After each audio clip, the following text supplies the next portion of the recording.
That didn't happen. Got it out of the way. All right, cool. Rolling ones. So here we are, episode number 35 on the story thus far, and you guys may notice something a little bit different than previous episodes. We are on video and audio, and it will be that way for here on out, right? Yes. Yes. We're kind of cutting our teeth with new technology, and we're kind of learning as we go. So as the weeks go by, you'll see new tweaks and things as we kind of learn as we go. But that being the case, we're just going to jump right into it with our Instagram first, actually. At the _story thus far. And Sean? Story thus far at yahoo.com. All right. Other than that, should we even talk about 5 weeks from now? Should that be a thing right now? Should we actually just say it? I say under promise, over deliver. There you Right? go. Okay. Yeah. You understand what I mean? Yeah. I don't know. It's like set, Hold on. manage expectations. Hold on. He's rolling. Natural 20. I know exactly what you mean. Yeah. Okay. Cool. All right, guys. Cool. So we won't say anything more about what Sean so ominously referred to. No, that's business. You know, just It's just business. Yeah, sure. I get it. Yeah. Yeah. That's going to be your That's new good sense. catchphrase. That's common sense. It's Yeah. just business. So I roll the dice for any major life decision. So that's yeah, that's how I run things. So yeah, we're gonna go right into the story thus far. Yeah, shall we? Mm-hmm. All right. All right, the story thus far, episode number 35. Brog, the dwarven fighter / paladin. Deadalus, the elf warlock. Cole, the tiefling gunslinger. And Terra, the halfling rogue ranger. The four of you, collectively known as Valor's Ransom, came back from your adventures on the island of Chult, and the celebration had commenced. Brog, however, you decided to stick a sword in the nemesis of Terra High-Hill. She happened to be your own cousin, in fact, Gafelda the Gallows Gwynmill. Despite the Gallows having been captured and on her way to the stockades. The Gallows, being a lieutenant of the Guild, a mysterious criminal organization that has declared a secret war against Valor's Ransom, had taken the attack as an opportunity to escape in the celebration. And as she was the only link to the Guild, it wasn't long before the Flaming Fist City Guard had come for Barag, who had given himself over without violence. Deadalus, your mentor within the Grim Shadow Coven, the elven witch known as Lady Danae, had come to try to convince you to leave the group, that the two of you could run and survive what was to come. However, you would not deny the loyalty to your friends, much to her chagrin. The three of you went to visit Barag in the joint, and a...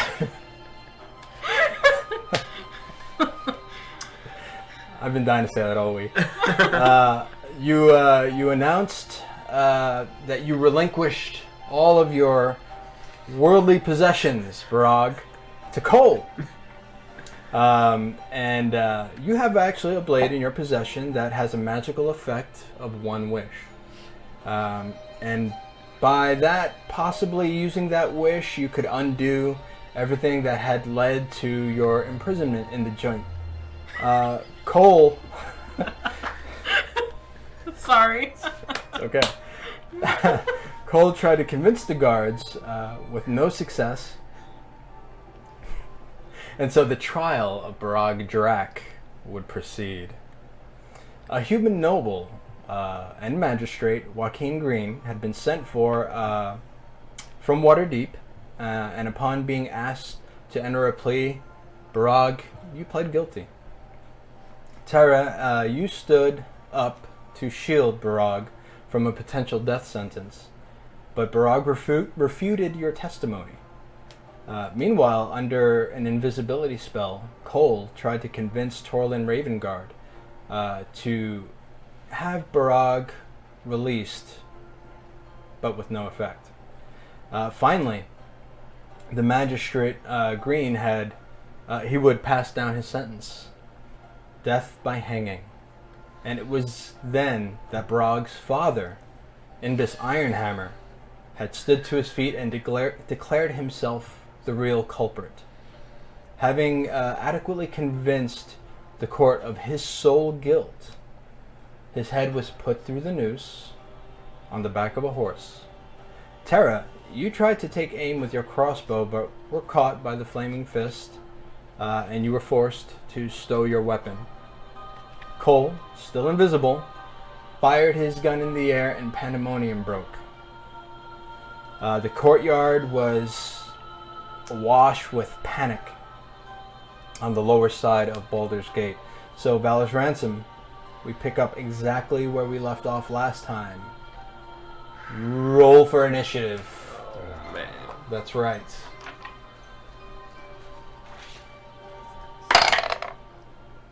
17. 17, alright. 13.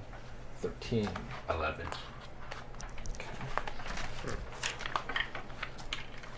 So, got Sarah, 17, Cole, 13. Mm-hmm. I'm thinking about sitting about 17 right now. Daedalus. That's alright, man. We're only playing D&D. Yep, just forgot This my is a notebook. total shock. Yep. Normally I'm much better prepared than this. No worries. 17. Yes. 17. Alright, so who has a higher natural dexterity? Out of who? Out of Cole, or of Terra? Terra, of course. Alright, so Terra will go first, and then it's going to be Mr. Drac. Let me roll for last. Yay. I didn't say that out loud. Alright, so. What to do, huh? Let's see.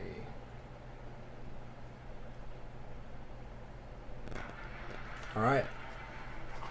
Terra High-Hill, you're first in the initiative. You hear the gunshot down in the courtyard. All of a sudden, people start dispersing, hiding for cover.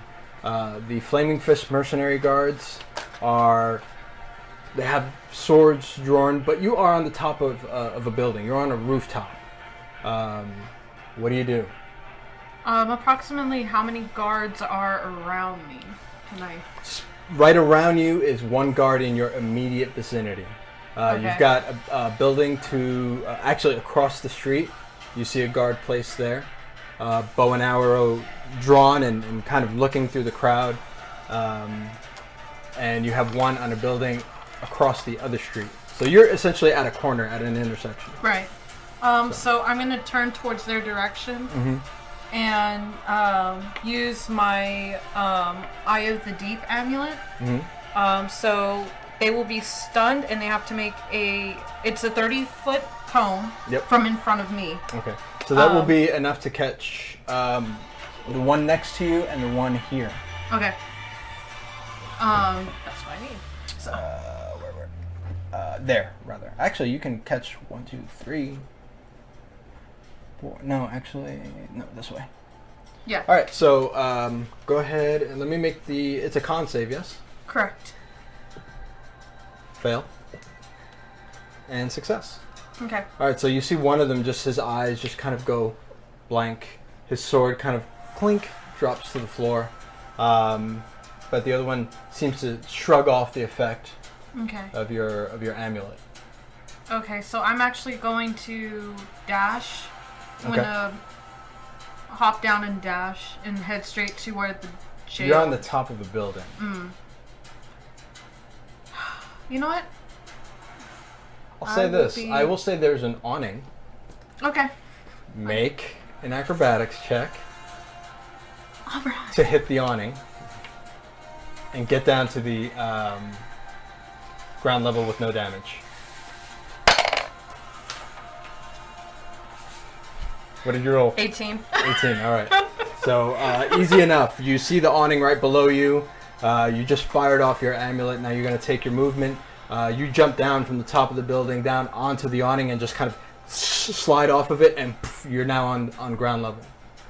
So I kind of dust myself and In which direction is the jail? Um, Where Barag was kept. the jail is toward the east side of the lower. The So I'm gonna head there. I'm Okay. gonna dash that way. Sure. As fast as I can. So it'll be 25. My 25 is my regular speed. You've taken your movement now to get to the bottom. Right. So that's your movement this round. Okay. So okay. Okay. Yep. Works for me. Cool. All right. Next up is going to be Barag. Cole becomes visible. The shot is fired. I believe you shot the rope, right? Yeah. Right through the rope. So as I see that happen, I'm gonna run towards the direction of the jail, but just go to the left of it, like I'm trying to escape. Okay. So I'm just gonna take regular movement, 30 speed towards just to the left of the jail. Okay. I will say that there is. Oh yeah, is anybody within melee Yep. range of me? Oh. There is. I will use my action then to Disengage. disengage from everybody around me and run towards the jail. All right. Sounds good. That's gonna end your turn. Yes. Yeah, and so in accordance to the map, which it's this way. Mhm. Okay, so maybe. Okay. Okay. That's All right. My Next turn. up is going to be Cole Ravencrest, the man of the hour. Okay, I am going to stay where I'm at Mm-hmm. and just draw both of my pistols and just lay them down on the ground in front of me and just slowly get on my knees Okay. and just kind of put my hands up like this Sure. and await the guards. Sure. All right. Second in your turn. Are the guards on me at this point? They will be on their turn. On their turn? Okay. Yeah. So I'd like a chance to say something to them once they're Speaking is a on free me? action, so. Okay. So on their turn? No, you can say it now. Okay. So as they're approaching me, I just turn and smile at one of them and say, all I ask for is a word with the good people of Baldur's Gate. All right. And so I say that as anybody that looks like they may be like a lieutenant or a leader of the guards, like I'll single them out. and Okay. ask. Well, you know that. Hold on 1 second. Let me get his sheet out.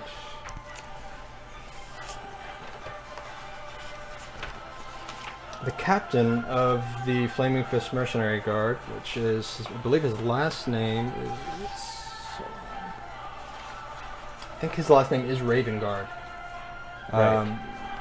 He actually has his sword drawn.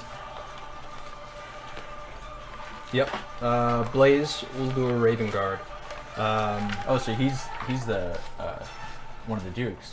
He's one of the dukes. Yeah. Yeah. Right. And all four of them are present. There's Duke Torlin Silvershield. There is Duke Blaze Uldur Ravengard. There is Duke Rilsa Rail. And Duke Imberlin Skund. Okay. And Blaze has his sword drawn. So he's And he sees... quite near to me. Yeah, Okay. yeah. He's actually right where the four dukes are. All four of those figures Okay. are the dukes. Okay. And he has his sword out and he goes, Cole! You just smile. I just smile at him and just shake my head. All right. That is going to end your turn, yes? Yes. Daedalus Hartwell, a.k.a. Hartwell the Magnificent. Yeah, I'm gonna walk over to Barag. He's close to me, right? He actually took off. Oh, he's like far away? He's off the map. I thought Yeah, he- he's off heading the map. towards the direction of. He's heading to the prison. Yeah. Am I in melee range of anybody? You, I don't believe are. No, you are not. Okay, can I try and catch up to him? Yeah, absolutely. You can burn an action if you want to catch up to him. So he's not within my 30. Because I thought he just did a regular movement, not a dash. Oh, that's right. You took an action to disengage, right? Yes. Yeah. So I you just can, went 30 feet. Right. Okay. Yeah, So you can absolutely So catch I'm going up to to him. catch yes. up to him. And I'm going to say, it's like I'm going to grab him and be like, hold on, dimension door, straight to the prison. And All I right. snap my fingers and we go. Dimension door. How far does dimension door take you? It's like 500 feet, right? Yeah, 500 feet. 500 feet? So Okay. I'm going directly to the jail, which nobody should really be there, right? You don't know that. I mean, look, it's a prison. So it's not like they just let the prisoners, Yeah, but most of the guard are probably there You don't know that. and not at the prison. So, but I take him directly there. Okay. Now, where specifically, because this is very vital. Probably just, I wouldn't say inside, just like right outside the prison. Okay. Right outside the main gate. Yeah. Okay. As he says, "Hold on," I'm gonna tell him, "Take me to my trunk," and then that's all I'm gonna say. He doesn't know where your trunk is. Oh, well, yeah. There's that part. Mm. Yeah. It's. You got to find it. Yeah. Yeah. Okay. To the prison. All right. So you've been Ubered to the prison by magic as Delos Hartwell appears next to you, and almost like in a puff of smoke, you guys disappear. But you guys see a door appear right in front of you, and you guys go right in. And then when you come out the other side of the door, the prison is right in front of you. You see a couple of the guards there.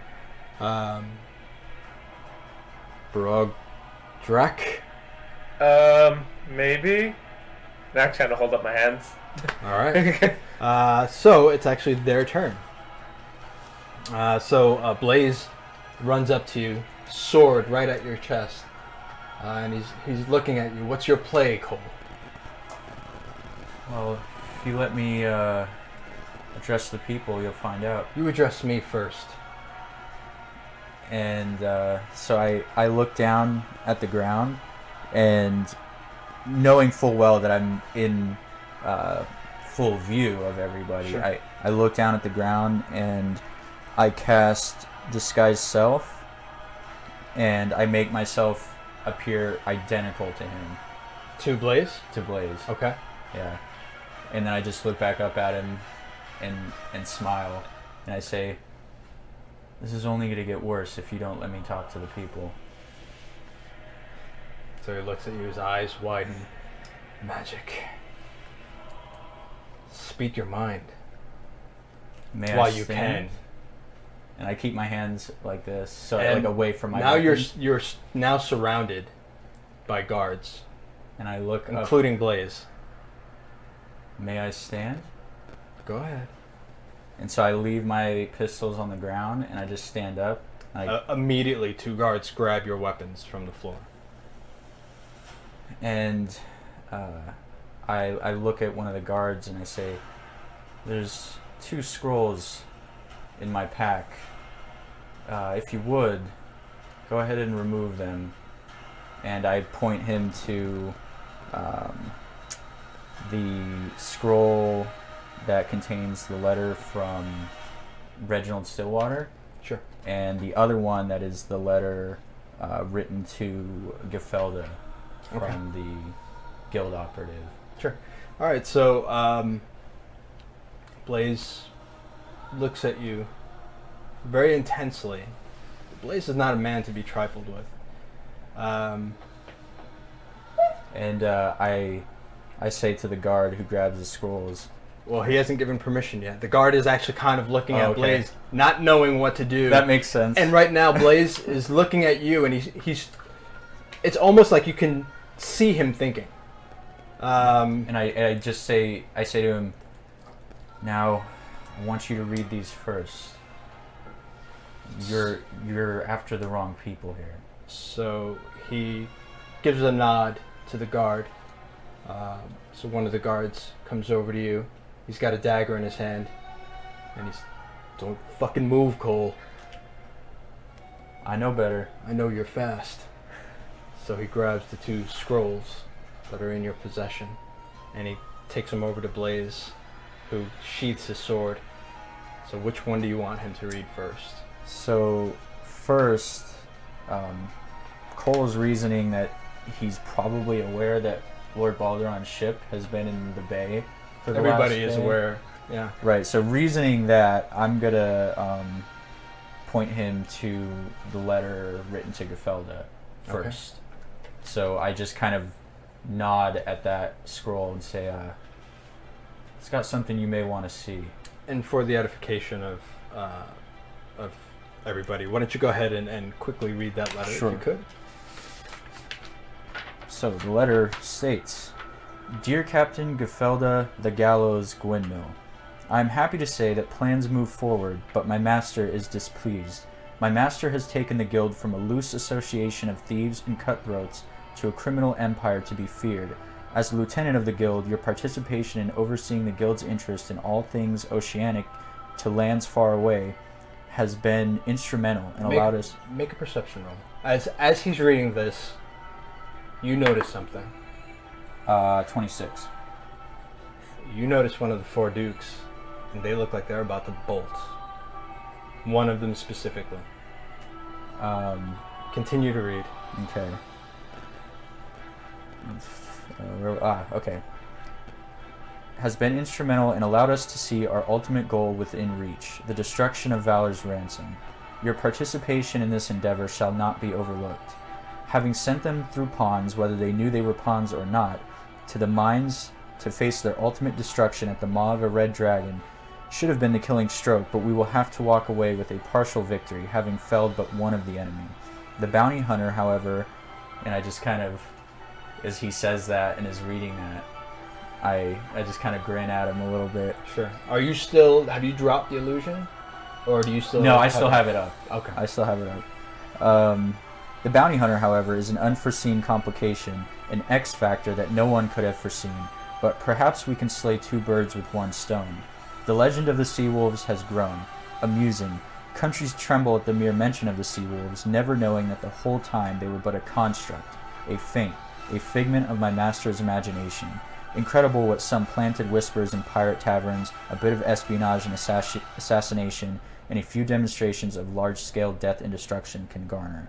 Psychological warfare is a tool my master will continue to employ, truly an act worthy of the famed Deadalus Hartwell himself, all engineered towards the destruction of Valor's ransom, to remove them from the board whilst we prepare, all the while hoping a fate worse than death befalls them. Your nemesis, the privateer High-Hill, must die. The bounty hunter Cole Ravencrest must die. The witch Deadalus Hartwell must die. I understand we have made special concessions for the bastard Barag upon your request, and we will concede to your request. However, he must not be allowed north to the Dwarvish kingdoms. We have worked diligently to sow discontent, but even with our subtle manipulations, the dwarves' fate were sealed long ago. Surely you could have foreseen this, as the guildmaster has. Surely this is the reason you left. There is a very real danger that Barag alone could unite the dwarven race under one banner. None would stand before their might. Return to Baldur's Gate. The ultimate goal is close at hand.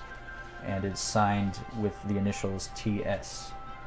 As soon as you say TS, Torlin Silvershield, the Duke, Torlin Silvershield, runs with a small contingent of guards, about a half dozen, going west.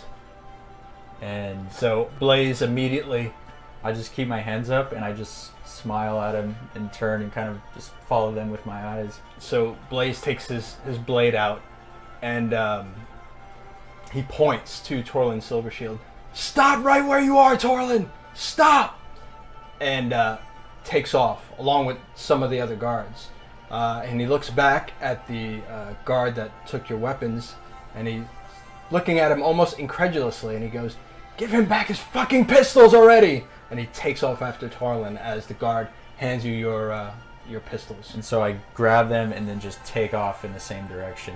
Very good. All right, that is actually going to... we're going to go back to the prison now. So you are standing in front of the prison. What do you do? They say Barag. Yeah. They know that you are on trial. It's the only news in Baldur's Gate right now. So you see them kind of reach for their blades and put their blades up I'm like, to you.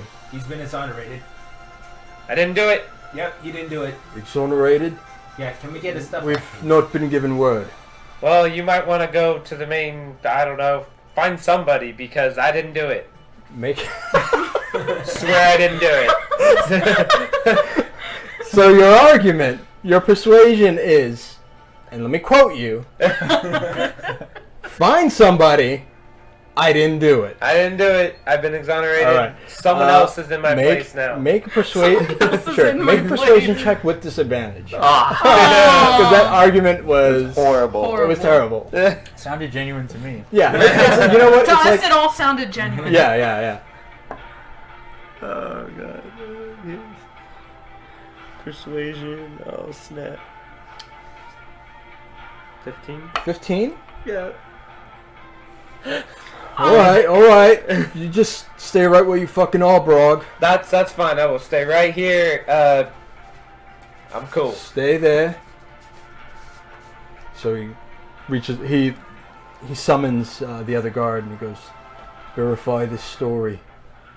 Find out what happened in the courtyard. Come right back. Don't move, Brog. I won't move.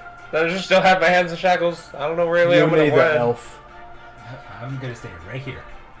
So you hear him. He reaches for a whistle and he blows in the whistle, and you see people on the ramparts now at the ready with crossbows and bows and arrows. Now we're going to go back to the top of the order with Terra High-Hill.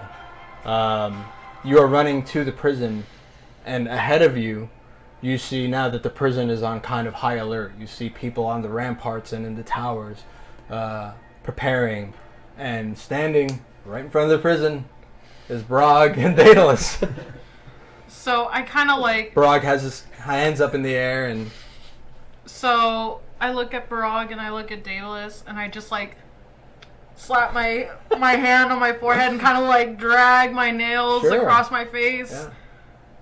And I just say under my breath, "Buffoons. I work with idiots and buffoons." And meanwhile, your rock is still following you, and Nox brings her head up. You're Just not a kind of looking buffoon or around. an idiot. You're not a buffoon or an idiot. And I turn and look at both of them and I pet Rocky on the top of him. Can he even understand you? Do I hear this? No, she's not there yet. But Oh. if you'd like to take a dash, you will make it there this round. I will. Okay. All right. So an exhausted Terra High-Hill, who has just been doing sprints, finally makes it to the front of the prison with Barag and Deadalus. So, what did you two do? What is all of this? Wasn't my Weren't idea. you exempt? I am, but they don't know, and it wasn't my idea, and I just hold my hands up. What took you so long, though? I have short, stubby legs. You're slow. You're so slow. God, you need to get here before us, not after us. All right. You're horrible. Barag, it is actually your turn now. So would you like to continue to berate your teammate? Yeah, right? For another 6 Right? seconds? Yeah. I thought he was the one that was in trouble. I must have misinterpreted. Oh, yeah. I should So, just sit your down. turn. What would you like to do? I just kind of, and I see all the guards and stuff, I was like, and I just hold my hands There- still in the air, like, I'm good. There's about a dozen men just on the ramparts Mhm. of the prison alone, and in the towers, and you hear activity behind the main gate. And sure enough, doesn't take. Well, actually, we'll come back to you because it's going to take them a few minutes to actually verify exactly what is going on in the courtyard. And right now, all hell is breaking loose down there. So, Yep, I'm just gonna hang out. Okay. So now we are up to Cole. So I'm running after. I dropped my disguise, Mhm. and I'm running after Torlin Silvershield with the blaze. Yes. Um, Who's right next to you? is Torlin Silvershield within my view? Is he sort of like, if I'm aiming at him, is he? I will within my- say that he is within your range is 60 feet. It's actually whatever. Let me see. I have it here. It's With your pistol? the max range on the pistol. No, just the um, regular minimum max. Well, I have the It's 60, right? Because you have the sharpshooter regular feet. pistol, right? Yeah, but I have the sharpshooter feat, and so it makes it so that the total effective range is 240. Normally that would be a Yeah, disadvantage, yeah. but my sharpshooter feat Cancels makes it out. Right. Okay. So Yeah, he's well within your range. okay. So I would like to, and he's running away. He's running as fast as he can. I'd like to aim a winging shot at him. All right. So winging shot. Winging shot. When you make a firearm attack against a creature, you can expend 1 grit point to attempt to topple a moving target. On a hit, the creature suffers normal damage and must make a strength saving throw or be knocked prone. Go for it. So that's what I'm going to do. As I'm weaving and bobbing a little bit, I just aim right at like the back of his leg, like the calf area. So that's going to be 17. 17. That's a hit. Okay. So what is the DC that I have to meet? My DC is going to be 16. And that's a con? It is strength. Save? Strength save. Yeah. Natural 4. So you stop right in the middle of the street, you take aim, you take a deep breath, you blow it out, and you hold that last second, you squeeze gently that trigger, and it almost happens in slow motion. You hear the and the bullet flies between guards and men that are running and wings him right in the back of the calf, and he slides on his belly about 10 feet before he comes to a complete stop. Is that going to end your turn? Are there, how many of his guards are around him, or the guards that appear? There's 6. There's 6. I'll say for good measure, I'm going to take a winging shot at one of them as well. Okay. So, Now, okay. All right.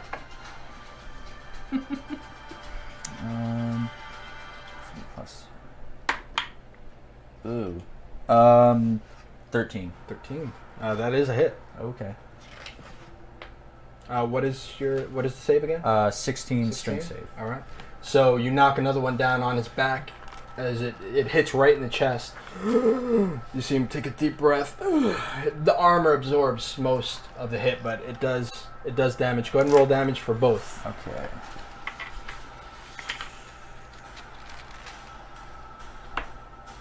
For the first one, it's going to be 11. And that's going to be that's going to be 1, actually. Total Yeah. for the second one? Yeah, for the second one. All right. Well, it did what it was meant to do, and it stopped them. So, okay, is that going to end your turn? You still have additional movement if you want it. I will just try to close the distance with them as Good quickly enough. as possible. Good enough. Next up, Daedalus. So we're still surrounded by all the guards. Yeah. This is your opportunity to do anything that you want to do if you want to do it. I'm just giving it to you. See, I would like to escape with everybody. Unfortunately, I can only take one other person with me. Who do you like better? I'm kidding. Fair enough. Hey! I'm kidding. Who got us in this You mess? don't have to do anything on your turn. You don't have to. You can just say I'm going to wait until the guards get back, and that's fine. I just want to give you the opportunity. If there is something that you do want to do, I want to give you that opportunity to do it. So I lean over the terrace. You think we should just run for it, or can you go stealth and escape without them seeing me? We wait. We'll wait. There's already been enough bloodshed. There's already been enough swords drawn. I don't think it'd be wise. So I just put my hands up. We'll wait till the word comes. Okay. So for the sake of the narrative, I'll say you guys are just waiting until confirmation of Barag's freedom, right? Yep. Yes. Okay. All right. So we're going to go ahead and resolve this particular combat then. So let me go ahead and...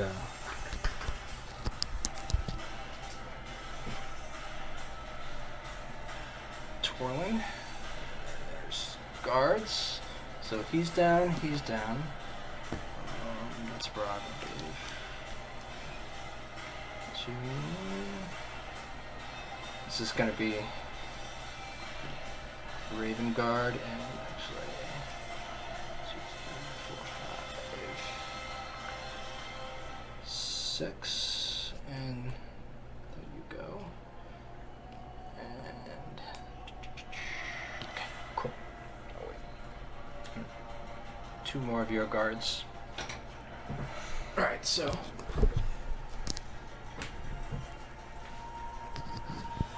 Oh, look at me, moving cameras and shit. So. All right. Cole, Yes. it is your turn. All right. So they're just standing there, kind of waiting for us. Yeah. You've got 4. 1, 2, 3. Actually, there's 1 too many guards there. So if you can remove the one with the red hat. Yeah. So there are 5 guards standing, 1 on their back, and then there's Torlin Silvershield. Okay, I will stop a little short of them, like 10 feet. I think that's about what I am right now. Like that's fine right there. Okay. I'll stay there, and as we run up and approach, I just bring both of my weapons up, and I look at the guards surrounding Torlin. Mm-hmm. Something tells me this is going to be your only chance to lay down your weapons. And I kind of look at, as I'm saying this, I kind of glance at Ulder and sort of give him a look of like seeking confirmation. And I look back at the guards. I will allow you to either make a intimidation roll, a check, or a persuasion check, whatever's higher for you. That's going to be. Well, I'm not proficient in either, so it's going to be the same. Okay, Right, 'cause so I like go ahead and charisma, make your roll. I'm going to go ahead, just for the heck of it, I'm going to say persuasion. Persuasion? Yeah. So it's going to be 12. 12. Okay. I will say.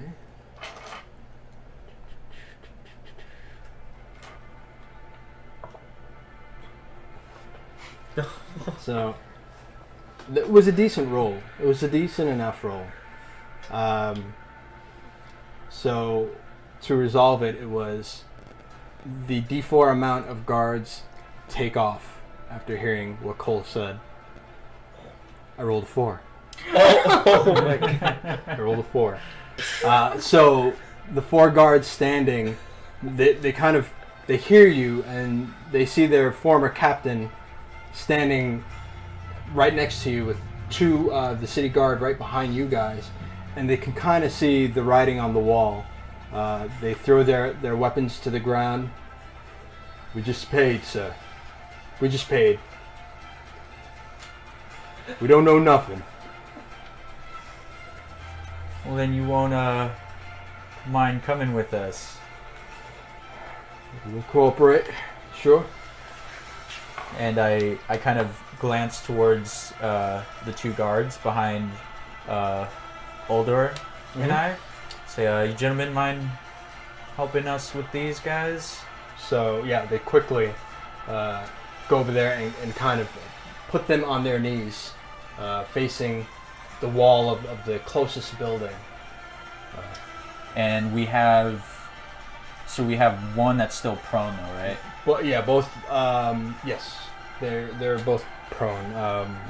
Torlin Silvershield and his main guard are both prone. They won't have the opportunity to get up until after, until their turn, unless you give them the opportunity. I am going to stay where I'm at, and I'll get a little bit closer because I think I can. I want to stay out of melee, but I'm going to get like right here and just keep my weapons drawn and just keep them trained on one trained on each of the prone people. Okay. So Torlin kind of picks himself up off the ground slowly, blood gushing out of his calf from where your bullet fired right through. Clean shot, right through the muscle, favoring his leg. The captain, who is on his payroll, kind of turns around and sees that you guys have kind of controlled the scene, and he kind of puts his hands up. And I'll look over at the guards that have removed the other folks and say, I think we got 2 more. And I just grin at Torlin, that toothy tiefling grin. Sure. Torlin says, maybe you just have 1. And you quickly see him pull out a flask of green fluid as he pops the cork and quickly tries to down it. And I'm gonna, bam. This is a simultaneous action. It is going to be a contested sleight of hand check. Okay. This is basically Cole being quick on the draw. Like, this is your thing. This is what you do. And I'd like to, can I make it another, well, he's not moving. Okay, then I would just like to aim for the bottle. All right. So, contested sleight of hand check. Okay.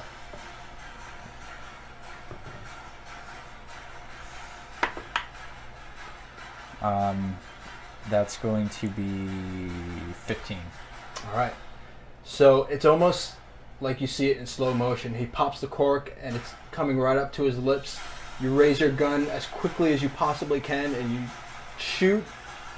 He's bringing the flask up to his lips and it goes right through the bottle, spilling acid on the sidewalk as he looks at you. You pay for that, bounty hunter. Oh, how much was that thing worth? Your life. Oh, wow. You wouldn't be the first one that tried. And I look over at... I believe that was the last words of your brother. And I put my pistols away. Not enough for you? And... Sure you don't want to take that one last shot? And you see Blaze. Shut up, Torlin. It's over. I turn to Blaze. Your men gonna do something We about got this guy? him. We got him. So he goes over and he's picking him up. They're putting manacles on him. And I approach him and I get like face to face with him now. Say, well, looks like you might turn out to be quite useful for us. I'll be seeing you, I think. Well played, Tiefling. This isn't over. Not yet. You're on the wrong side of this. And I glance behind me where Blaze is at. I look at him and I just like tap his manacles a little bit. I don't know, it feels like the right side from here. Really? That was Ransom will pay for their lives. So will you. Maybe. So he sees you smirking and that just... You could just feel that heat coming from him. Like I said, I'll be seeing you. Blaze, take him to the jail. Take him to Iron Gate. And so you see kind of this caravan of city guards now taking the guards that are on his payroll, that are working for him personally, along with Torlin Silvershield, the former Duke of Baldur's Gate, being escorted to prison. And as he's being escorted away, I would just like to turn back around to the Blaze and say, listen, I know what Barag did put you in a bad position, but he had his reasons. A mistake has been made, and I think the guild would love for nothing more for us to be at each other's throats. We can find a way together to explain this whole situation to the citizens and reassure them of their safety. Then I think we can get some things done here. But if we're just fighting each other, the guild's gonna have their way with this entire city. Make a persuasion roll.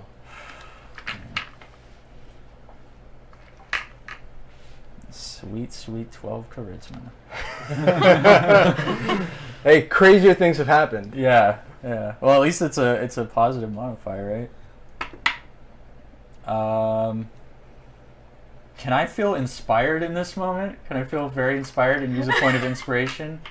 Do you have a point of inspiration? I do have a point of inspiration. Why don't you sell me on that? Okay, I have sensed his doubt this entire time, right? I've tried already to bring him over to our side. It didn't work.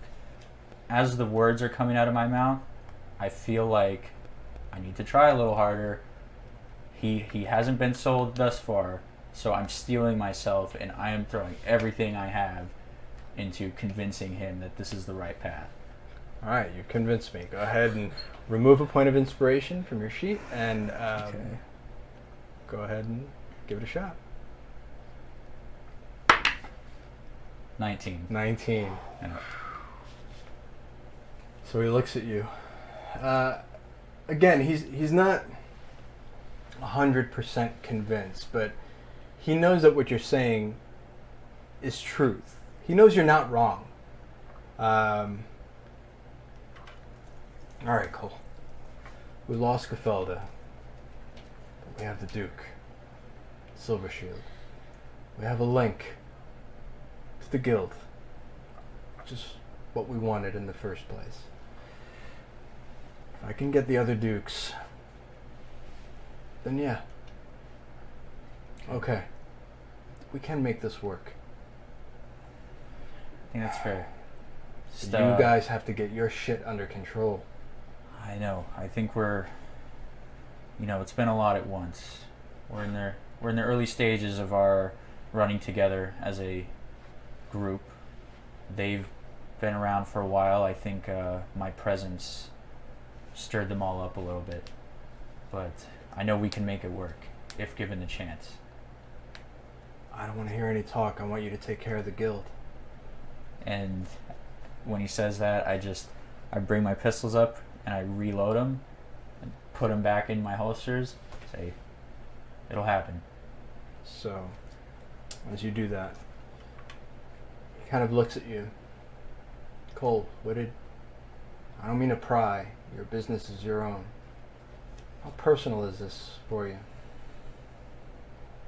Extremely. Fair enough. All right. Few tense minutes go by until finally a messenger, a runner, comes from the lower city, from the courtyard specifically, and they've caught a Duke Silvershield What? in league with the guild. Well, that's news.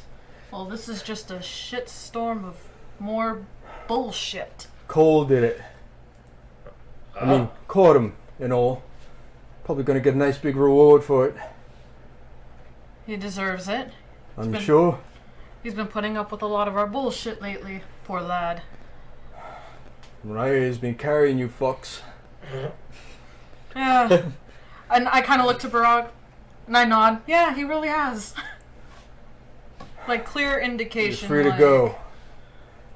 Uh, Your father's free, too. My father. That's good news. Where is he now? Do you know? He's down there. They're taking the noose off his neck and all. Well, that's a huge relief for me. All that aside, mind if I collect my belongings? Or, well, You want actually, your coin purse and stuff. You don't want to... I'm not going to... Sure, I won't cast any judgments. Sure. everything from the prison, please. So I'm not running around, And I just look down. And these. Can I get these off, please? Sure. Thank you. Give me a few minutes. I don't have a set of keys on me, yeah? Hi. Come on in. We'll go and get your stuff released to you. Are the guys with the crossbows still? Yeah, you see, he gives a signal, and they all kind of bring their bows down. They unknock their arrows. So, I turn to Brog. Go handle your business. I'm gonna go see what's going on. Aye, and send word to my father that I will be along shortly to speak with him. I just have to, gather myself. And I just wipe a bead of sweat off my forehead as soon as they put the arrows out. So, and I take a nice sigh of relief. All right, Daedalus. I look over the Rob. Would you need any help with that stuff, or are you good? I think I'll be fine. But yeah, I don't know. Get along to where they were in the courtyard. You might want to see what's going on down there. Okay, so I follow her out. Even from the distance from the courtyard that you are, you see activity is through the roof right now. People are running back and forth. You see city guard with swords drawn, and down the way a piece, you do see a contingent of Flaming Fist surrounding somebody in shackles, although it's hard to see from the distance who it is. Oh my goodness. But they are approaching the prison now. Mm-hmm. Before they leave, I look to Terra and I just go, Terra, how before I was talking about, that luck blade? Get it done. That's all I've got to say. You make your decision now or never. Well, this could turn what just happened in reverse too. So I kind of hold up my hand. I will say this once and only once. I trust your judgment. Do the right thing. Oh, thanks for all the pressure. I just kind of look away that doesn't really help. So I kind of start walking away and wave my hand like this. You're a general, aren't you? Start acting like one. Former general. Not one anymore, unfortunately. So as he's talking to himself, come on, Daedalus, I say we get a drink. It's on me. I second that. Well, then let's get the tiefling. Let's get him wasted. Yes. All right. So as you start heading toward the courtyard of the lower city by the hanging tree,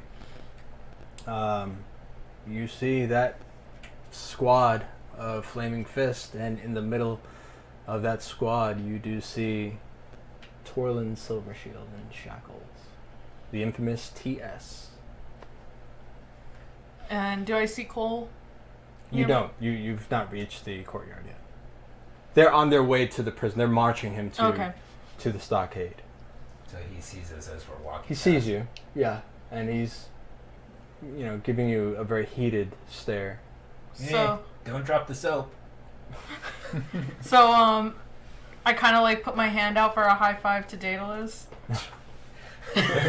And as they're walking past, I just do like the motion of like the flipping off and like as they're walking. As you do that, Torlin Silvershield takes 1 point of psychic damage as you see blood come out of his nose. He's been insulted. Again, high five. Yeah. All right. So, but he's just staring at you guys as he's walking by, and even to the point where he's looking over your shoulders at you. And you could swear that you see him crack a little bit of a smile as he does so. So, as he smiles, I go.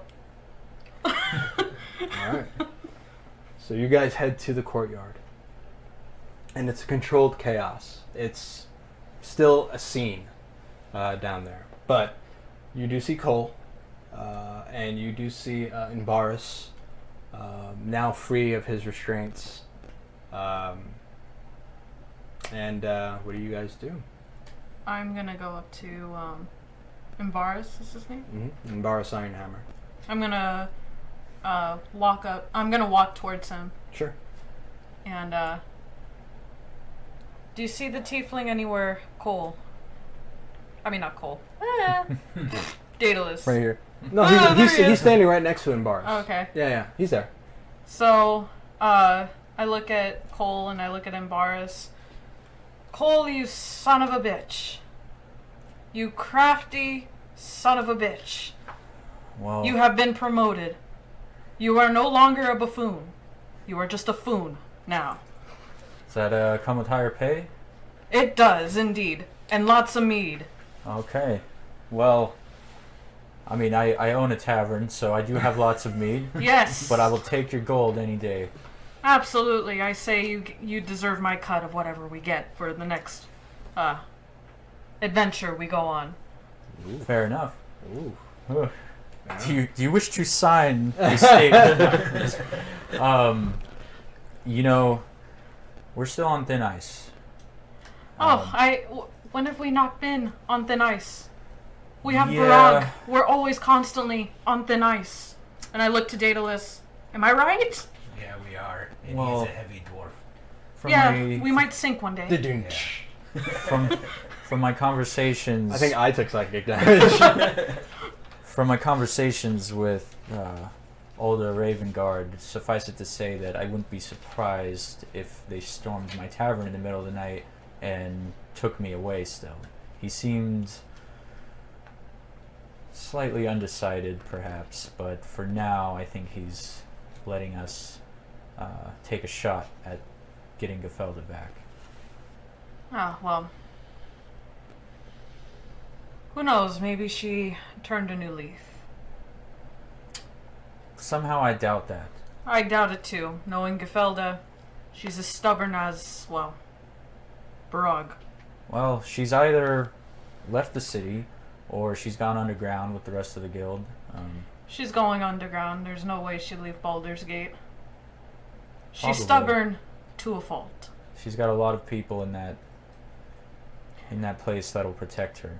Well, So. they might not protect her after they caught the main man in charge because she got away.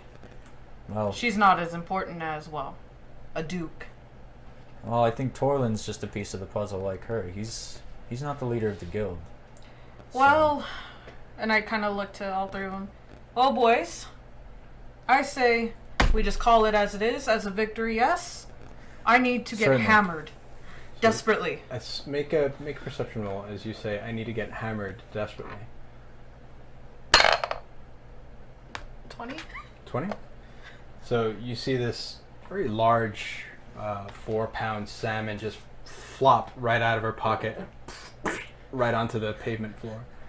And so I looked up. Oh!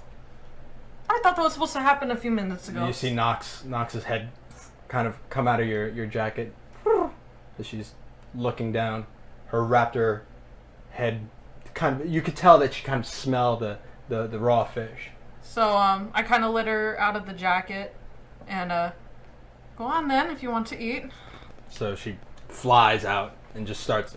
You see this tiny little raptor almost ravenously eating her body weight in fish. You keep the fish in your pocket. Oh no, that's... You know what? I don't want to explain this out here. I might sound, well, for lack of a better term, like a buffoon. So as you are chatting, one of the city guard kind of walks by and he sees this little dinosaur eating a fish right on the sidewalk as you guys are all just chatting casually, and he goes, "Miss, don't forget to clean up after your..." Forget it. And he just walks away. Well, is there still like a crowd in the courtyard? Yeah. Really? Yeah. There's a lot of statements being taken. Yeah. So I begin to exit the courtyard and towards the Clamhammer. Sure.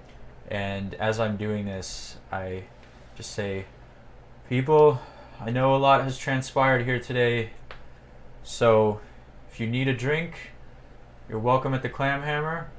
First round is on the house. Gambling is welcome. Cheating is not. I will see you there." Make a persuasion roll. With advantage.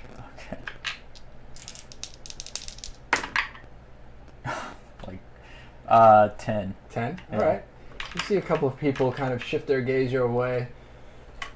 We'll be there, Sir Tiefling. Okay, and I just keep going. Alright. What about the rest of you? I follow. I kind of look back in the direction of the prison, and I just shake my head and walk to the Clamhammer. Alright. But I look to, God dang it. Oh, what's his name? I already forgot again. Blaze? No, not Blaze. I turn around to Deadalus and Terra and I say, where is Brog? Still up at the He's- prison. He's grabbing his things. Yeah, he's outside. He's not in prison. He's not at in the prison. He's at the prison, just getting his stuff. So you hear Imbara say, "Oh, thank God, because I don't think I could go through that again, lad." Yeah, I don't know if I could pull that off twice. Well, I mean, I could, but so I just shrug and keep going. So, that offer extends to extended family. The offer for the free. First round on you. I just stop and I look at him close in the eyes. I say, after what you've just been through, your whole night's on the house. Well, time to drink my weight in wine and mead. Cole, by the way, I don't believe we've met. So he shakes your hand. Good, hearty handshake, a dwarven handshake. In Bar Sirenhammer, father of Barog Drak. Yes, I gathered that. Listen, boy, you put yourself at great risk for me personally. I'll always remember that. That's alright. If you ever need anything, you let me know. Well, we're currently in a bit of a under the surface conflict with a very powerful group in this city, so it's very possible that we may need an extra hand at some point. The guild. Yes, Yes. I am aware. They are part of the reason why we're here. We've been doing our best to not let the fight get up onto street level like this, but such is the way it went. Well, seems like you've lured the rats out their nest, eh? Yeah, that may be the best way at the end of the day. Well, what's your next move? I mean, I suggest you make it before they do. And they will. Yeah, they will. We'll have to see. I'm gonna need to talk to everybody. Well, you've got Gefelda out in the wind somewhere. Yeah, And you know, I think we don't want to become too distracted by trying to find her. I'd like to find her, but I think she's just a piece of this whole thing. boy, if it were me, I'd go back to that prison and squeeze Torlin's silver shield as hard as I can. Yeah, I'm hoping they'll let me participate in that. I don't see why they wouldn't. You caught him. Yeah. Yeah, that may very well be the next move. All right, lad. Let's get hammered. Let's Let's get do it. iron hammered. Walks off. All right. So, I turn to Daedalus. So that's where Barog gets his jokes from. It's like, yep, seems so. It's hereditary. Dwarven dad jokes. Sorry.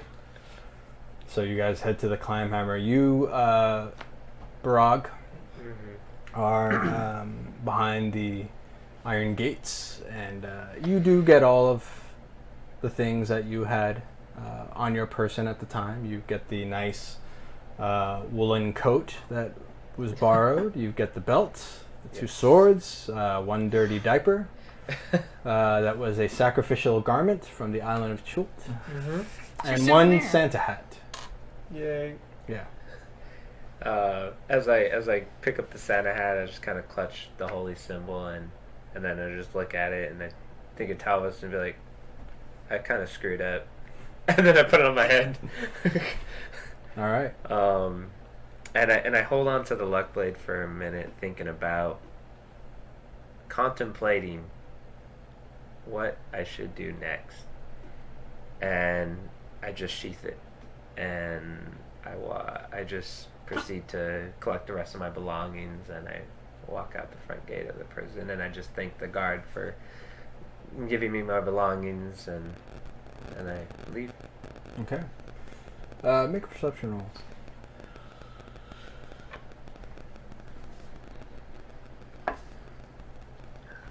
Cocked eye.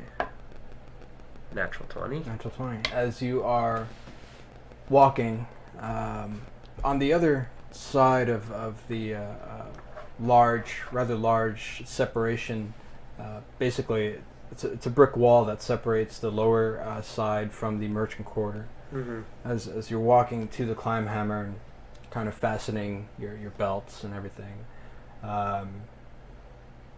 you do see the statue of Talvis that is now just finishing being erected on the other side in front of the church. but you do see kind of like you just see like the top of his hand, his arm, but you do see the Talbot statue there, kind of out of the corner of your eye. So I kind of once again I touch the holy symbol and I look at it and I kind of just shed a little tear as I see the Talbot statue and I say a prayer to Hestia that wherever he may be, that he's in a better place, essentially. And then I continue towards the Clamhammer, but I'm on the lookout for some clothes. If there's anybody manning merchant stuff right now in the chaos. Some clothes? I'm looking for something to buy. All right. I mean, there are plenty of street level shops. I mean, there's people with blankets out, merchants and things like that. Sure. I mean, you can make a perception roll if you'd like to try and find a merchant. Yes, I want to find a merchant selling something I can wear. Okay. You don't want to walk around in a diaper? No, I don't want to walk around in a sacrificial diaper for the rest of the day. 16. I think it's plus 1. Yeah, 17. 17? Yes. All right. Easily enough, you do see a very small shop on the lower side as you're walking by. It's more of kind of a general store, but it seems to be open for operation. So I just approach and hello, anybody in by chance? Sure. So as you walk in and you say hello, anybody in by chance, you just see kind of like this bald head behind a counter, and then peeking out from behind that counter, you just see this huge Goliath head, just chalk white. Kind of looking at you, see these ceremonial tattoos on his face, and he looks at you and you looking to buy, yes? I am looking to buy. Come in, friend. Come into my shop. Of course. And so I'll walk in and. So he walks over to you, and you being a dwarf and he being a Goliath, he's literally looking down at you. So he goes, "What brings you to my shop, friend?" Well, as you can see, and You're I need something to wear. You do. What are you looking for? Something magic? Possibly. What do you have? We've got potions? Potions. Yes. Cool. But I'm looking for something to wear more specifically right now. Alright, no potions. We can discuss potions later, maybe. Like common clothing, or, Well, I don't know. I like that hat, by the way. It's, kind of I would say like a little trinket from an old friend of mine. Okay. Now, I don't have anything as extravagant as armor. I know dwarves and their armor, it's a thing, right? Yeah, I love my armor. Unfortunately, some comrades of mine misplaced mine. How did they misplace armor? A river. They misplaced it in a river? Yeah, it's a long story. It sounds it. I'll tell you what. Come on in, peruse my wares. I've got all the latest fashions for the lowest. We've got capes with hoods. We've got common clothing. We've got dwarf-sized clothing. We have some with an elastic waistband, you know. I know.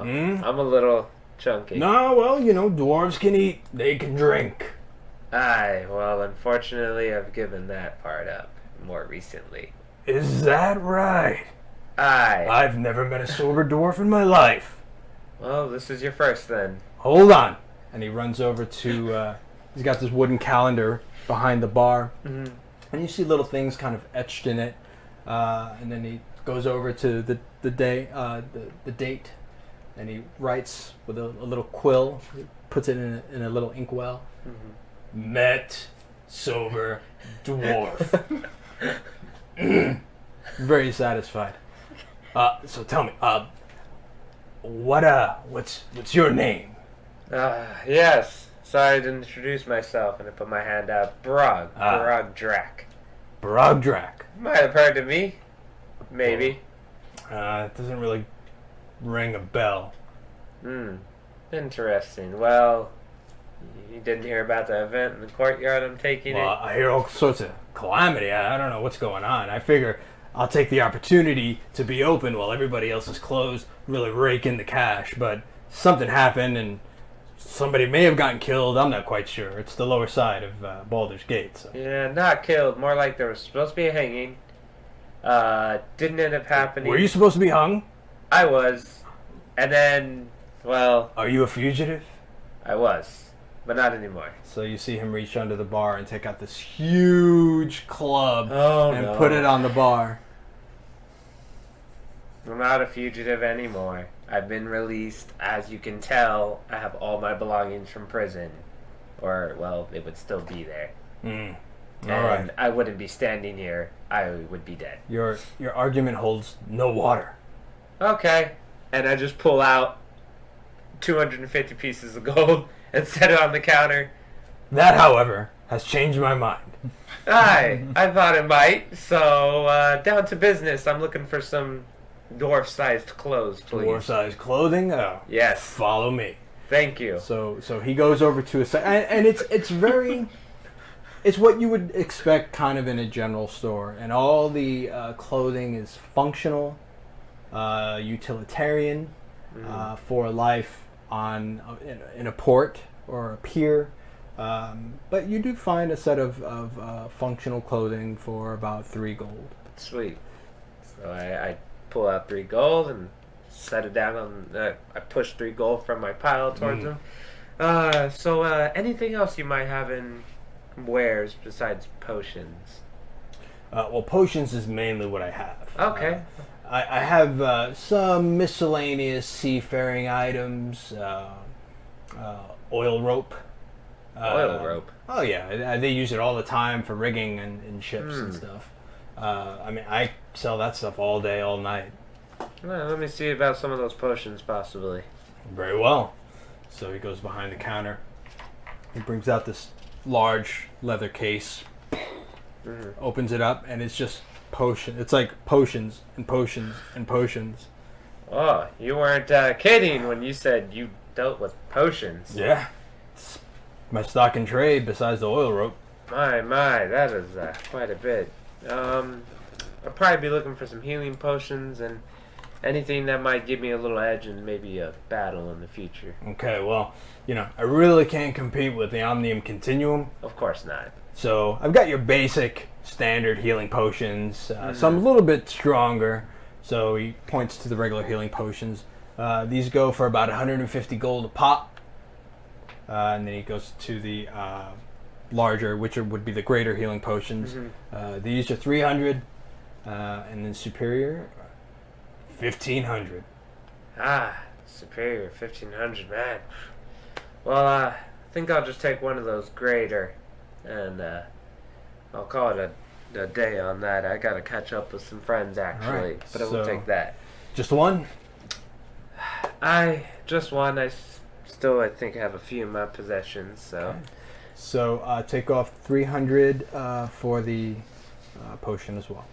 Yes. So And 300. 3 for the clothing. Yes. All right.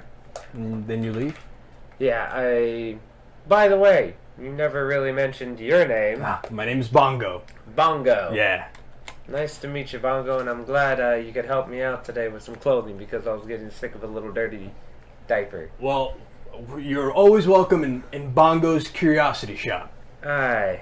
I will probably come back sometime soon, hopefully, if I'm not off on another adventure. Sounds good. Alright, and I put out my hand and I shake his hand. He shakes your hand as well. A very strong Goliath grip, but yours is just as strong. You can match him.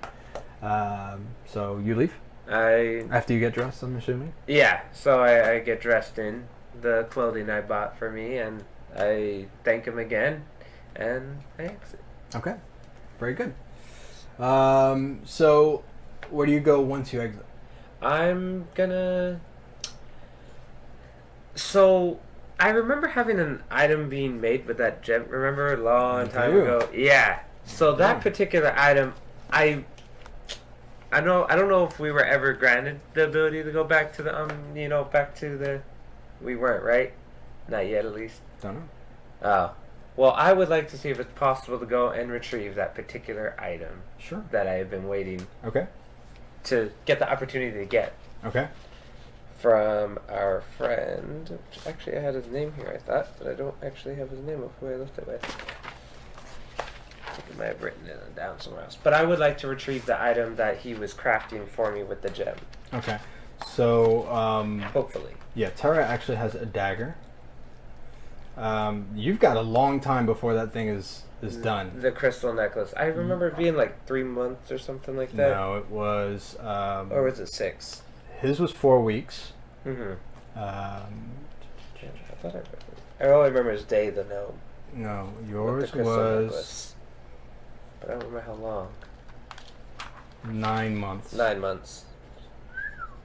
Yeah, so. We've only got like 8 more months to go. You guys have been on Chult for a while. Oh. Yeah. And this was before you guys left for Chult. Oh, that's Mhm. true. Yeah.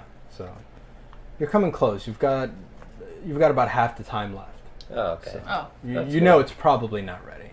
Yeah, okay. Well, never mind. I won't even. I guess I won't waste my time. I guess it's the clam hammer then. All right. So you guys get to the climb hammer. And you've got a good 10, 15 people being served drinks. There's Greer. And he's like, he's barely able to maintain control. He's like, wait a minute. He said what? He said first round is free?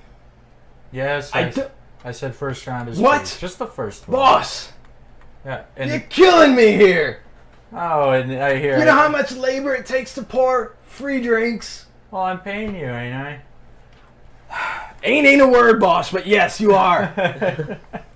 It's supposed to emphasize how casual I'm being with that statement. And I walk over to him and I put 3 gold pieces on the counter and slide it over to him. Say, there, I know it's a lot of work. I just need to know this stuff before you do it, boss. You just can't say.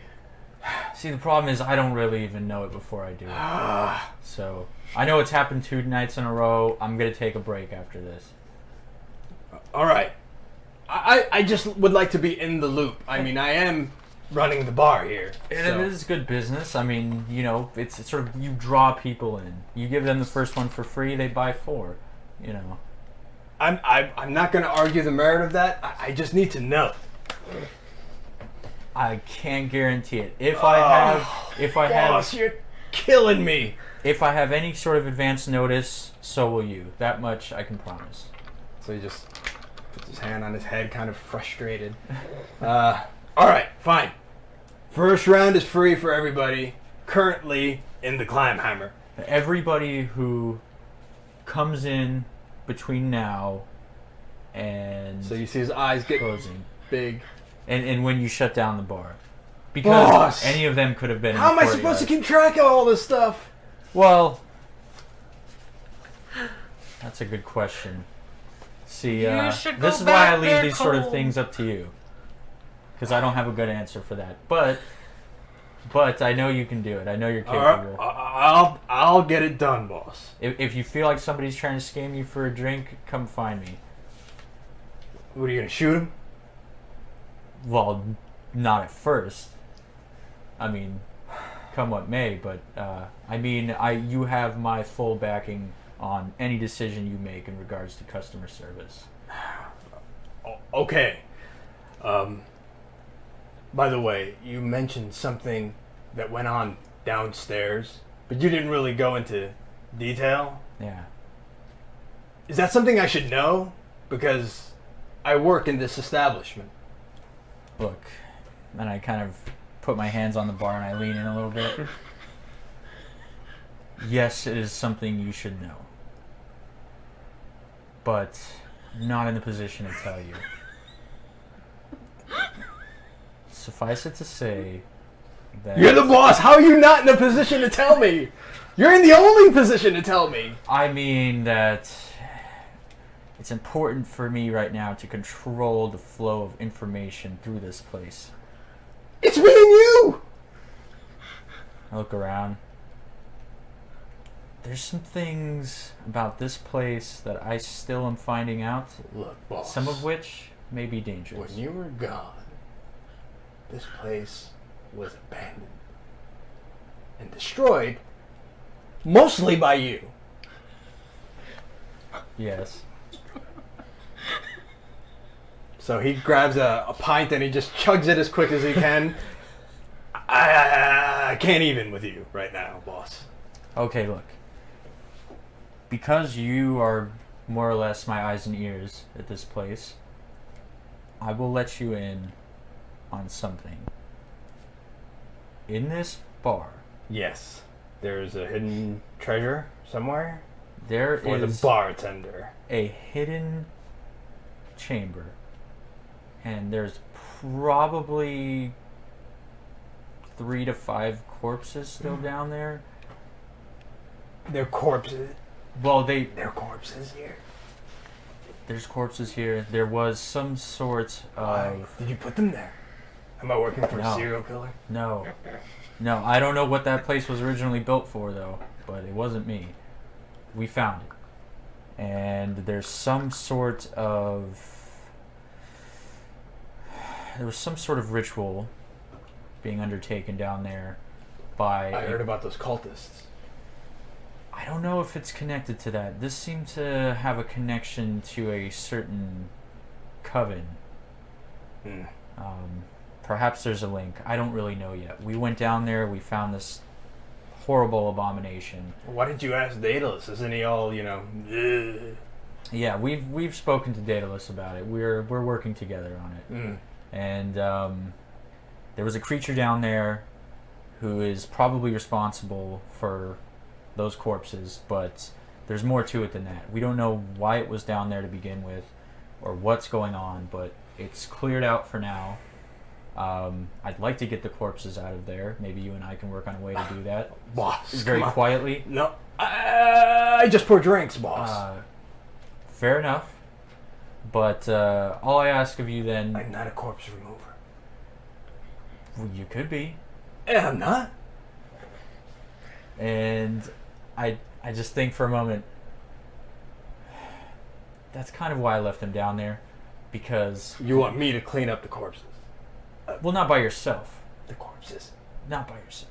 I mean, I'm sure there's plenty Do of I- folk in Baldur's Gate that could be paid enough to do a job like that on the quiet Do side. I hear all, Make all of perception roll. this? 19. Yeah, you hear them going on intensely about corpses. So, I get up, like, on the bar stool and, like, hop over the bar. Greer, get down here. What is going on? Am I in any danger? With her? Maybe. I don't know. I mean, I'm not going to guarantee your safety. I don't... Greer! Should I put in my resignation? Is what I'm asking you. Well, no. I mean, it'll be fine. You're, like I said, you're my You're lying eyes to and me ears. right now. No, you... How about You this? worked under me first! Corpses off the table. I'm not going to ask you to deal with this. Okay. Just, any little bits of information you can pick up. I'll ask Bale. Is Bale the, He's your employee! the half-orc? Yes, well, I've been absent lately. I met him. I met Bale. I still haven't met Sarah, which is disconcerting. But, I met him. Frankly, he seems okay. I don't trust him yet. You know, you're getting really picky on corpse removal right now. You probably shouldn't be. If they stay So down as, there, it's they're not really talking- harming anything. I'd like them It's to get a harming me. proper burial, but it doesn't seem like it's going to be very easy to accomplish at the So moment. Greer's kind of like keeping an eye on Terra, who's now behind the bar. But I think you're needed over there. I don't know. So, as he says you're needed, I'm just gonna go and and open my mouth with the alcohol. So you just pull the tap and just... Boss, you seeing this? Just keep your mouth off of it. Oh! You know, it's unsanitary. It's unsanitary. Well, yeah. I mean, you know. As long And so as I pull it and stop it. This is some good shit. This is she's small, it won't take long. Terra, good shit. you don't belong back here. This is the bar area. Greer, buddy. Yeah.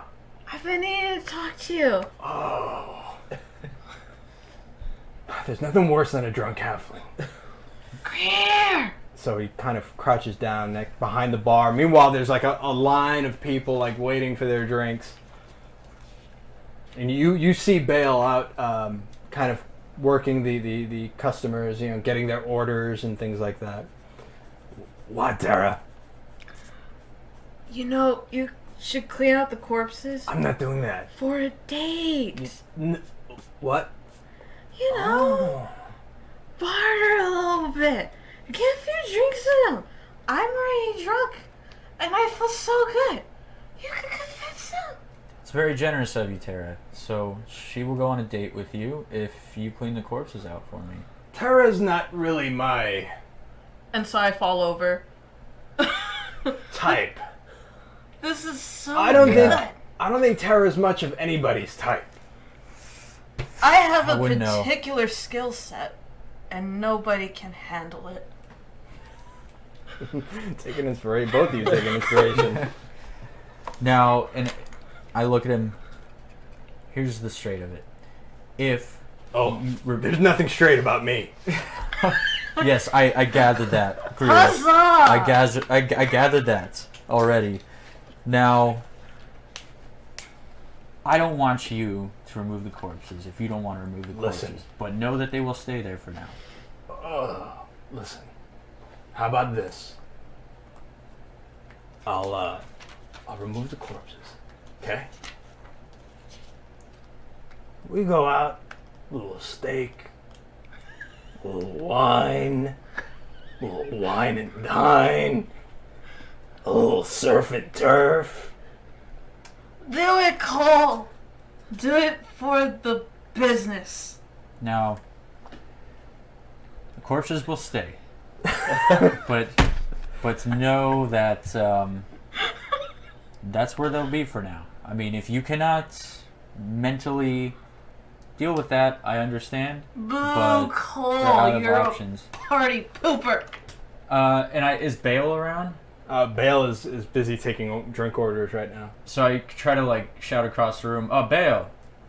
Excuse me. So he looks... Boss, yes! This one, and I point at Terra. She's cut off. She's cut off! Yes. All right. If she attempts to buy a drink or steal a drink or drink anything other Yes. than water, I will destroy her! Oh, you can destroy Well- me anytime, honey. I like orcs.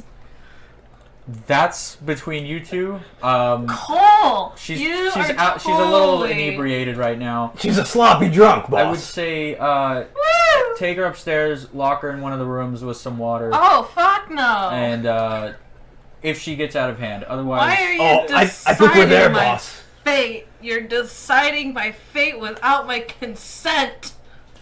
Cole, you are so rude. Boss. I tug on my gun holster. You are deciding your own fate at the moment, halfling. So I start crawling out of the bar. I'm going. See? I'm going. Nox! Rocky. Make Man it- the post. Make an animal handling check with disadvantage. Oh yeah, I'm shit-faced Yeah. drunk. In a matter of like 10 seconds. Yeah. What'd you roll? 12. 12?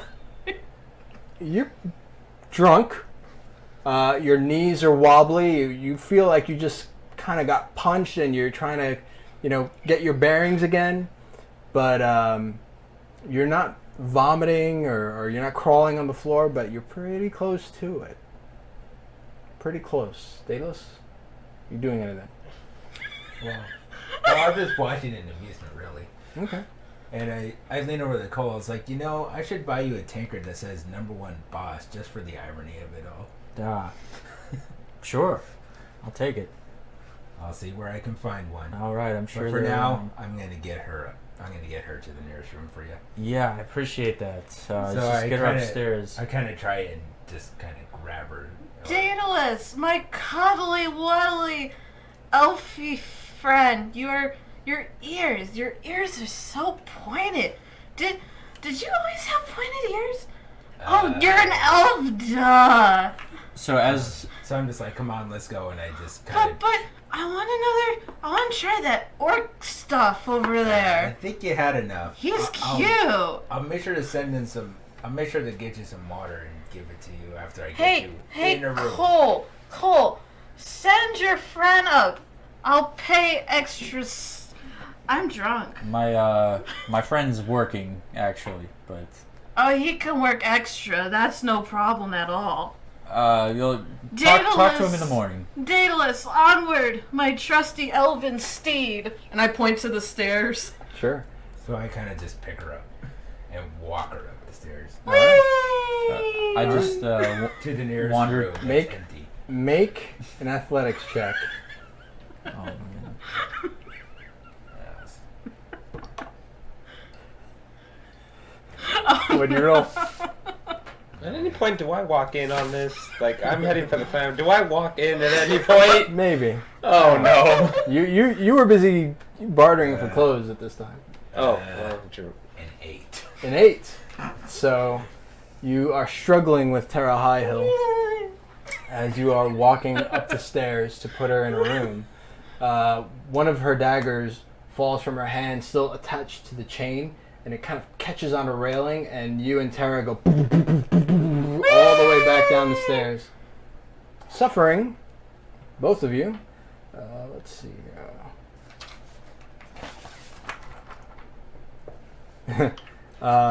2 points of bludgeoning damage to both of you as you land hard at the bottom of the stairs, and you hear everybody in the clam hammer, huzzah! Raise their glass. And as- so I put a thumb up. Huzzah!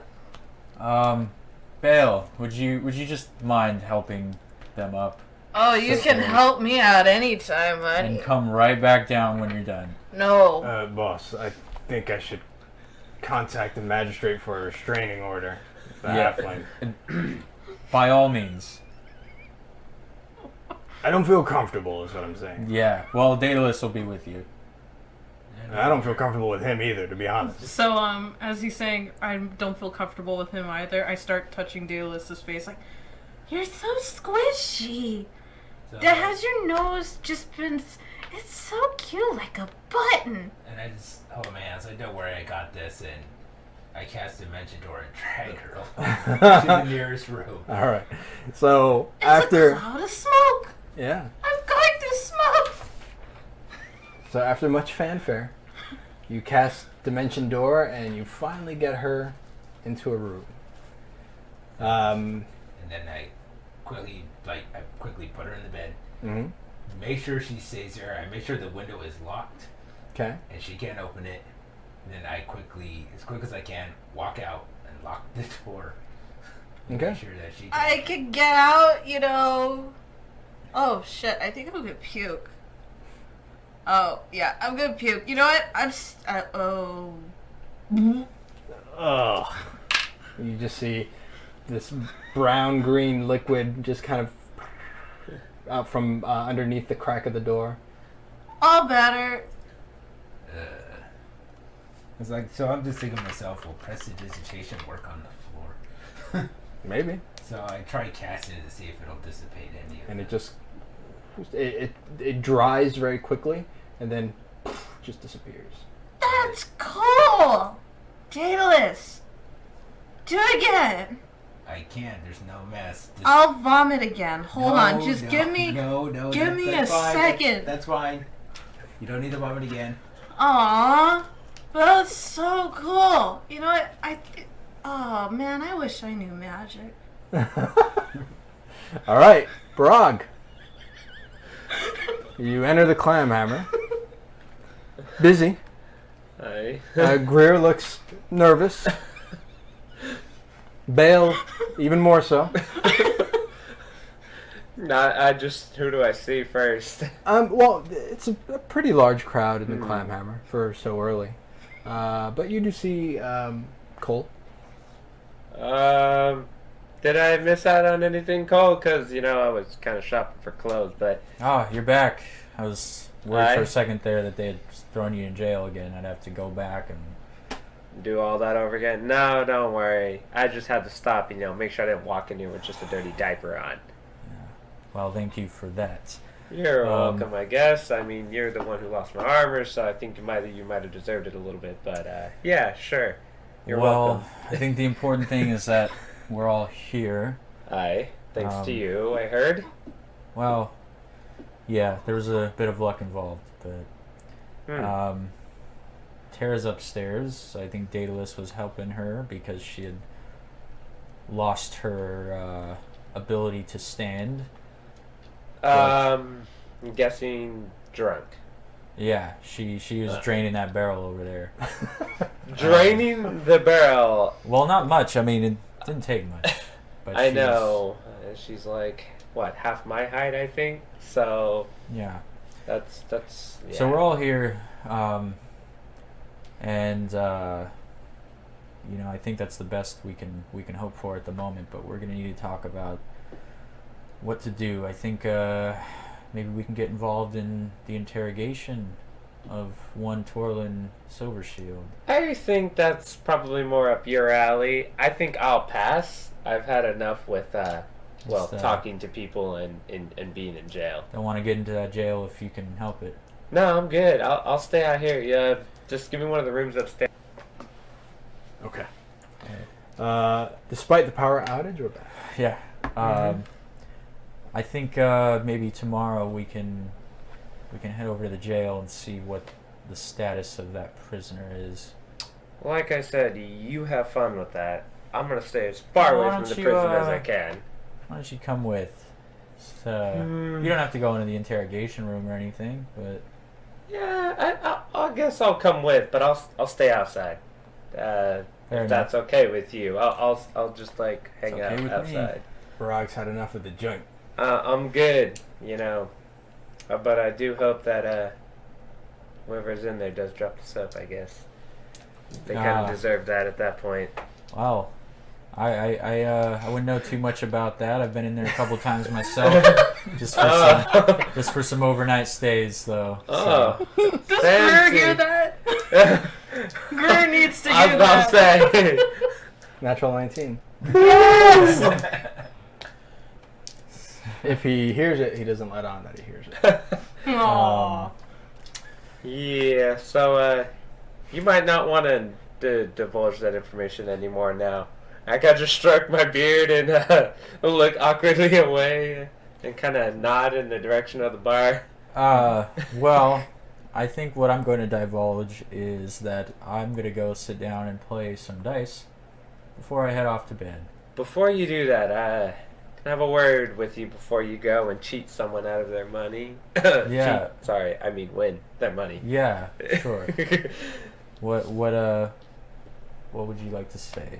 Well, remember I told you luck blade, the get down to business.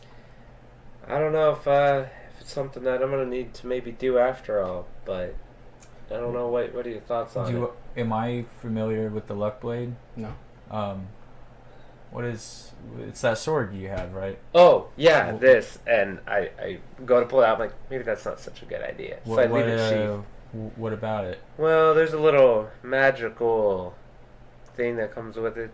It's a wish spell is granted for the wielder of it. I'm attuned to the sword, so I'd be able to wish for what just happened to go away.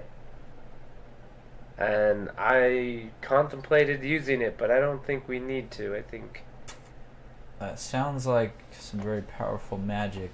it is. It could really turn this away and make it all disappear, but then something else will happen somewhere else. So Yeah. there's ups and downs to it. Well, I think we got out of that situation for now. Do you have Arcana? No. No? I don't. We got out of the situation for now. I'm not sure whether Blaze Ravengard is convinced of our innocence, let's say, but I think something that powerful might as well save it until we know we need it, right? I agree. I mean, they did get, as I heard from the guard, a duke. I don't yes, know which Torlin Duke. Silvershield. He's Oh, the lieutenant that wrote the letter to Gafelda. oh, fancy. One of the He dukes. Oh, he's not a duke anymore. Oh well, former Duke. just a rung on that ladder, though. I mean, we'll see what he has to tell us, but I don't know that it's going to be anything of value. Well, I guess I'll save it for a rainy day when we most need it. Do we know what's next on our agenda besides, a drunk Terra? Well, that's not on my agenda, but Me I would neither. say I'm going to go to the prison tomorrow morning. You're welcome to join me if you decide to, and I'm going to see what I can offer to the interrogation effort of Torlin Silvershield. I guess that sounds for a solid plan, but if you don't mind, I'm gonna bunk in one of the rooms upstairs because, sleepless night in a prison and all. Make sure it's empty and you're good. Okay. Don't fall asleep in somebody's bed. Well, my drinking days are behind me, so I don't think that'll be happening much at all anymore. Is that right? Well, and I just clutched the holy symbol on my chest, and I've found a different path, So, yeah. And I pick up my alchemy jug, and I just say water, and it fills with water. Yep. Okay. And so I just take a good swig of that, And it's cold and refreshing. and I just say, and I keep drinking, and I'm like, yep, just water for me now. And any non-alcoholic beverage. But for now, I'm going to call it a night. It's been a long day. Good night, then. Good night, Cole. See you in the morning, I guess, for that interrogation. Oh, so you are joining me. Much too as I don't want to go anywhere near the prison at this moment, I will accompany you, yes. It might be beneficial. All right. So I'll see you in the morning then. See you then. Alright. Is there anything else anybody wants to do before they I'm call just it an making evening? a nuisance at the door. Well, Like- yeah, she's just in her room, probably saying that God knows what. I've already walked back downstairs, so. Yeah. I'm just, like, banging on what the- you can't hear is that baby raptor in that room just tearing everything apart. Just running around, like, clawing the pillows and the mattress, straw everywhere.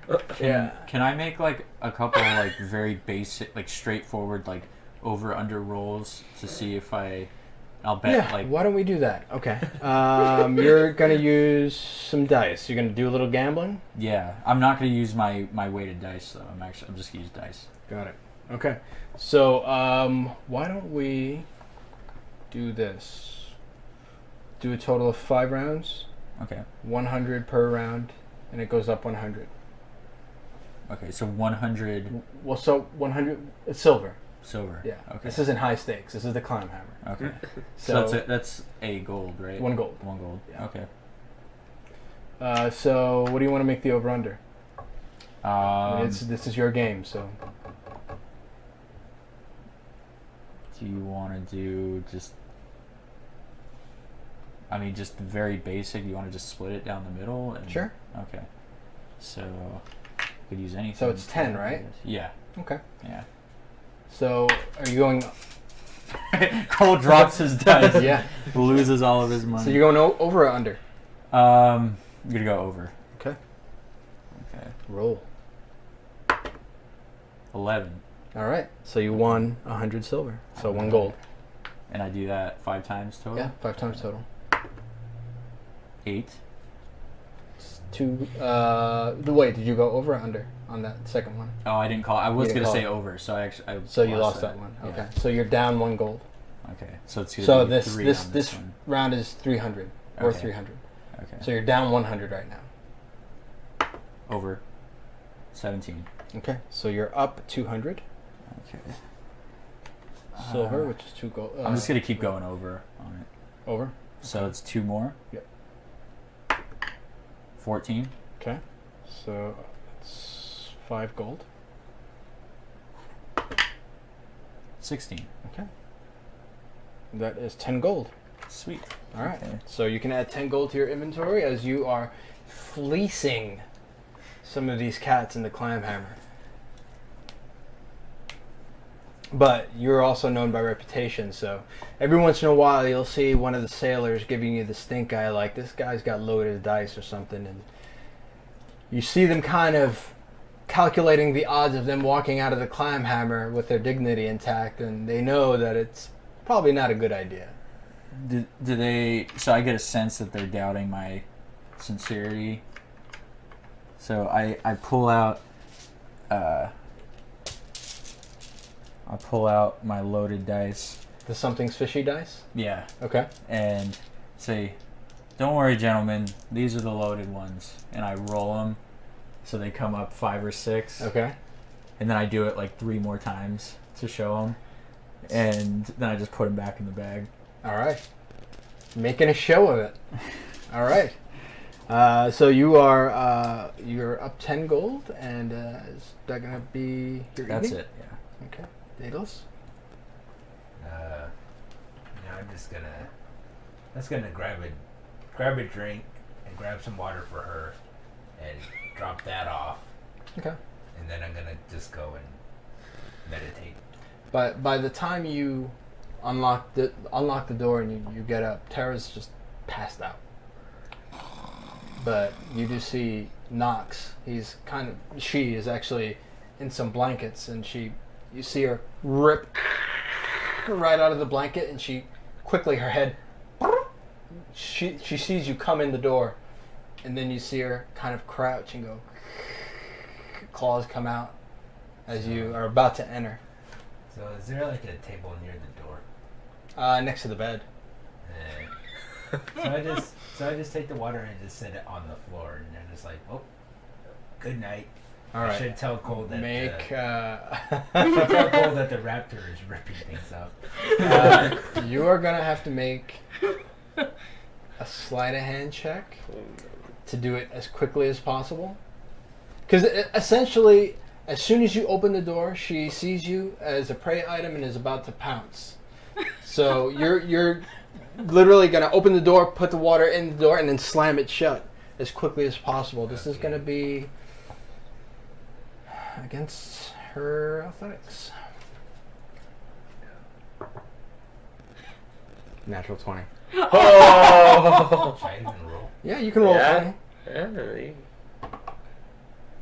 Oh, it was close too. All right. So, Oh no, because there's a 1, it's a 3. so It literally was on the 20 and then it turned over. Yep. Oh, God. so you open the door and you see Nox rip through the blanket. You see her on the bed. She eyes you, and quickly you're like, oh shit. So you put the water down, and as you look up again, she's already on you. You see her claws right across your face and right through your neck. Blood spurts out as you take 8 points of damage, slashing damage. Part of that is a critical as well. So, what do? I just quickly back out, close, lock door. She's on you. Yeah. She's She's I'm on gonna you. try and tug her off and just kind of semi-toss her. Okay. Make an athletics check. Yay for baby raptors. That's a 7. All right. Unfortunately, you lose. So you are trying to grab this baby raptor, and she's just all claws and tails and talons and teeth. You grab her by her chest, and you're trying to pull her off, but she's just digging her claws in for another attack. We're gonna roll a little initiative right now.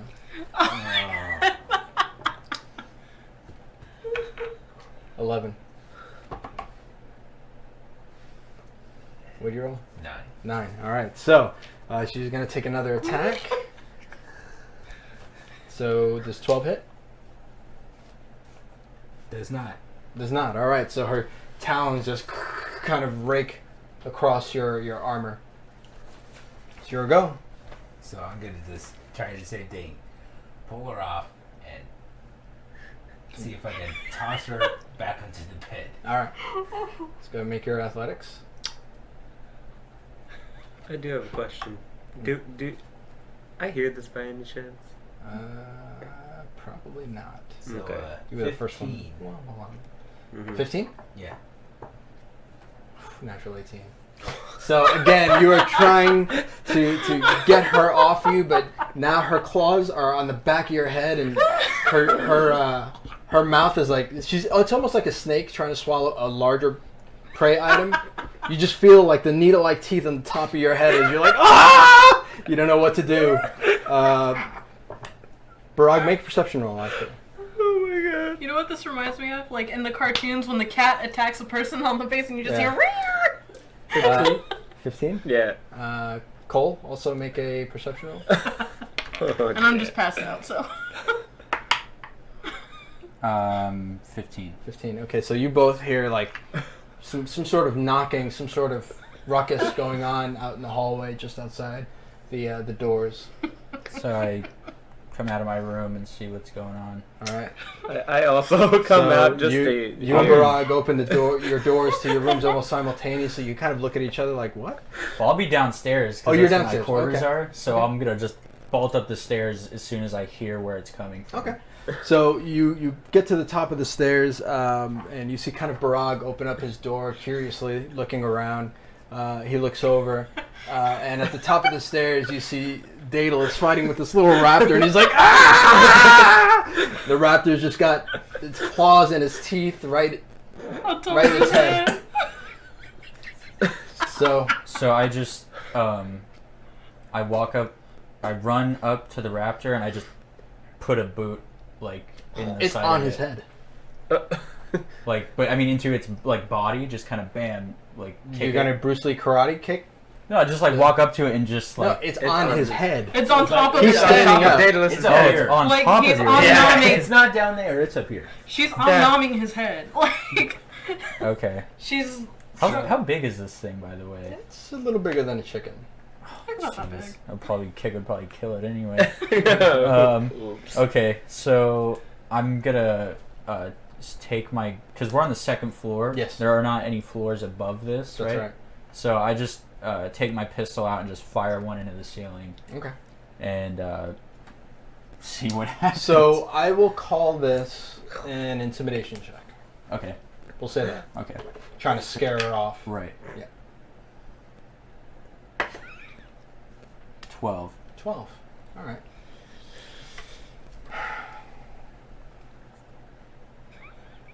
I will say I'm going to make a survival. This is going to be indicative of her fight or flight. Okay. So if it's over 12 under her survival, she flees. If it's under, she continues to try and swallow Daedalus' head whole.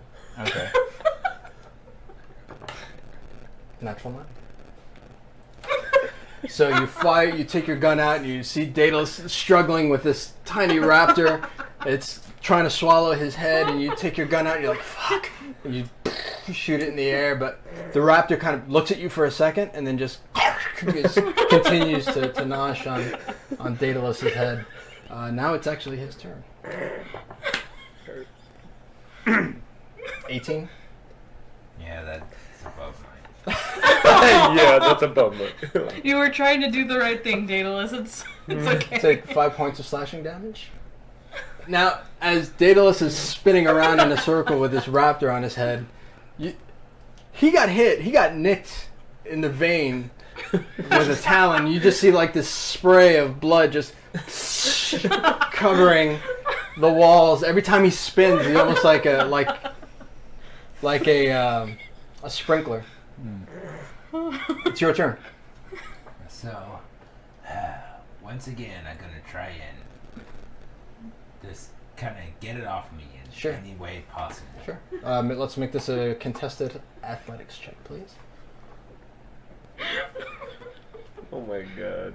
Oh All god. I want to do is give her some water. Oh my god. 2? 2 again. I could roll a 1. Oh no. At this point, Deadalus is like, you know what? I give up. Just eat me. All right. She wins. So you're trying to get your hands between her and your head, and you're trying to, but she just kind of angles her bite in another part of your head as she releases for a second, and then just clamps down on another side of your head. It's going to be her turn. 13? That just makes it. Just makes it. Okay, you take 3 points of slashing damage. Just wait till she gets her multi-attack. Oh no! All right. Oh, I'm sorry, Dan. So you feel a bit of the tip of your ear slice. It's now kind of hanging.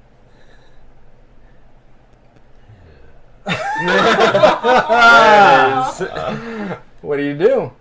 Brog, you see this as well. So first of all, I'm gonna look over the Barag and be like, help, or look over the Cole. You guys gonna try and help me in any way? Just pull it off. So I look at Deadalus and I just start laughing and I put my hands in there. I'm not getting involved, and I pull up a chair and I just sit and just take a swig of water. Sure. And just relax. I'm not helping because, I just got out of jail, so you're on your You own. just got out the joint. I'm right. good. I will sit here and enjoy So the you show. see Barag at the end of the hall just loudly pull up a wooden chair, and as wood scrapes against wood, it's like to the end of the hallway, and he sits down and he takes his alchemy jug and just starts drinking water. Sorry, Deadalus. Friends like these. One's passed out, one doesn't care. I just stride up to Deadalus and I make sure the door into Terra's room is open, and I attempt to just grab the raptor and just fling it off of him and into the room. I thought it was right by the door. He's in front of your door. Right. Yeah, I thought I passed out in front of the. No, you're inside the room. I know, but will it be? I wouldn't say. I'm tiny. No. Yeah. So, what check? Athletics? Athletics. Athletics check. You should probably better at the 9. 15. All right, so you're trying to now you're kind of involved now. So you come up to Deadalus and you're like, God dang it! So you try to grab this small raptor. It kind of sees you through its periphery. It sees you coming up on it, and then it quickly goes from one of Daedalus' shoulder right to the other, but does not unlatch its grip on Daedalus' head as he continue to try to swallow Daedalus whole. Can I attempt to do something else? Well, that was your action. Yeah, okay. So I will hold that. okay.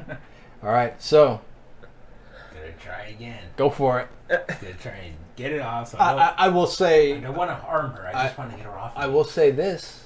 If you want to hold your action until Cole's action, you can make this next athletics check with advantage so that it's both of you trying to grab it at once to get it off you.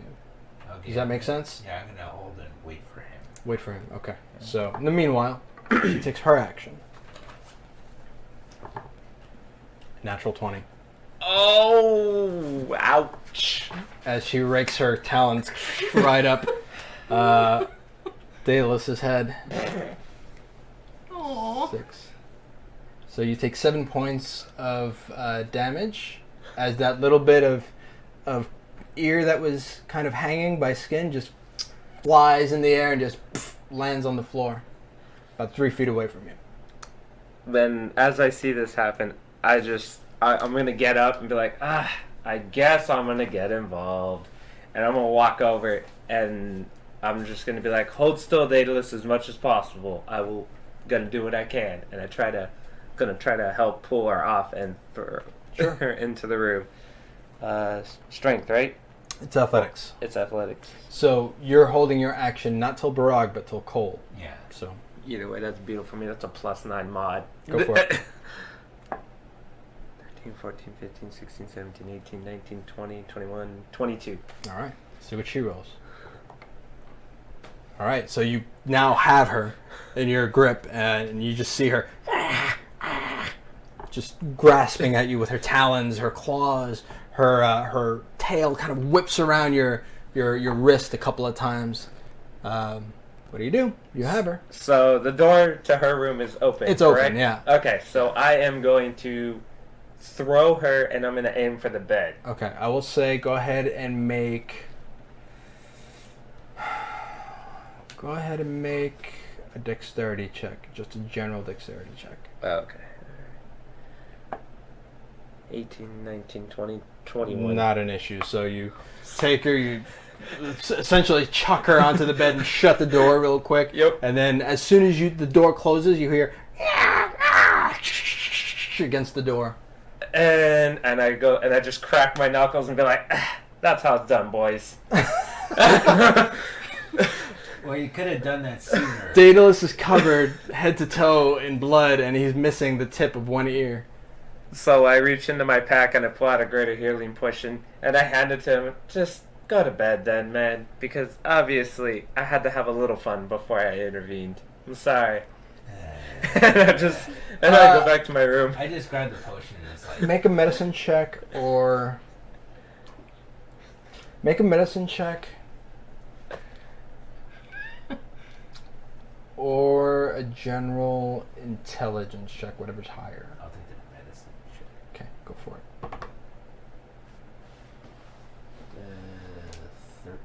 13. Okay. So, you've got the tip of one of your ears on the floor.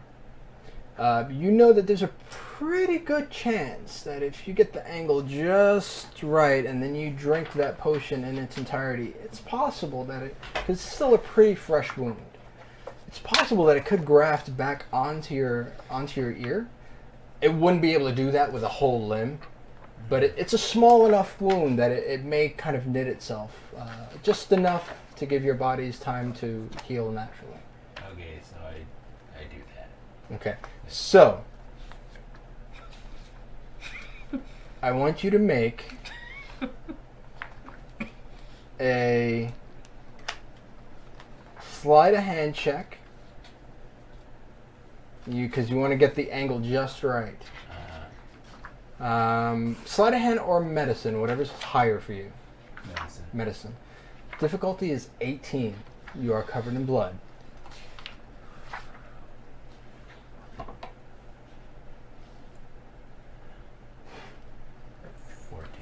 14. All right. So you put the tip of your ear back onto your ear, and you hold it there as you swig the greater healing. So you do 44 plus 4 points of health.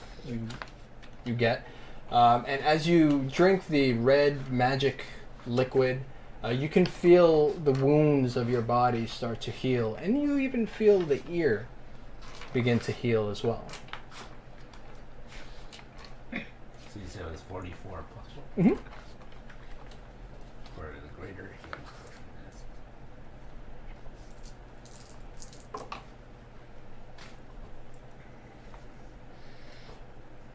All right. So, is that going to be it for you guys for the evening? I just descend the stairs and I say, "Don't worry, the situation is under control." Because my gunshot gone off. Sure, yeah. And then I just turn around and head right back up the stairs and into my room. All right. And as you do, the bards continue to play. You see, when you got down there, you saw Greer like at the bottom of the stairs with a fish bat from behind the bar. And of course, you've made your announcement. He's all right. All right. Let's get back to serving drinks, Bale. And I just kind of, I'm very ticked off at this point, so I just wordlessly go right back up the stairs and into my room. Sure. All right, so Valor's Ransom. You get a good evening's sleep. Most of you. Some of you meditate. I will say that you look completely normal because you are covered by an illusion of yourself. Would you like to see the results of your makeshift reintegration of the tip of your ear?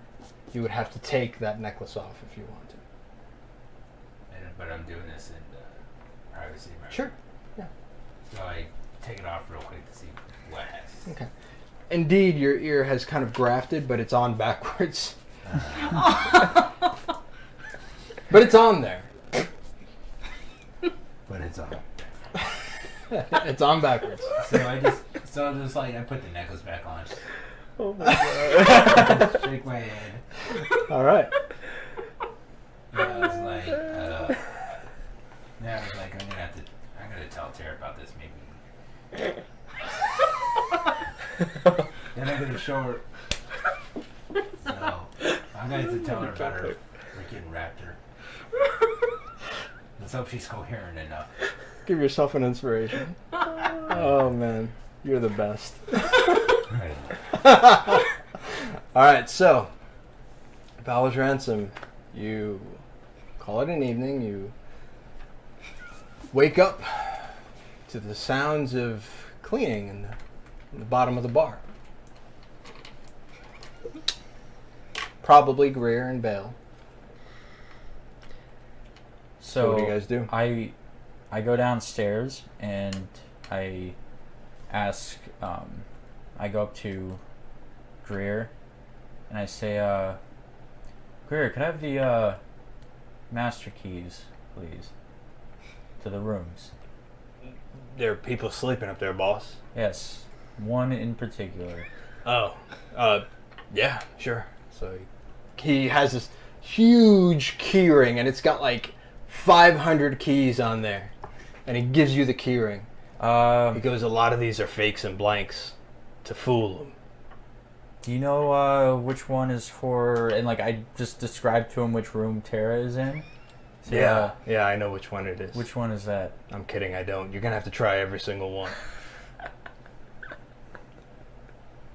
We need to fix this situation, and I just hand him the key ring back.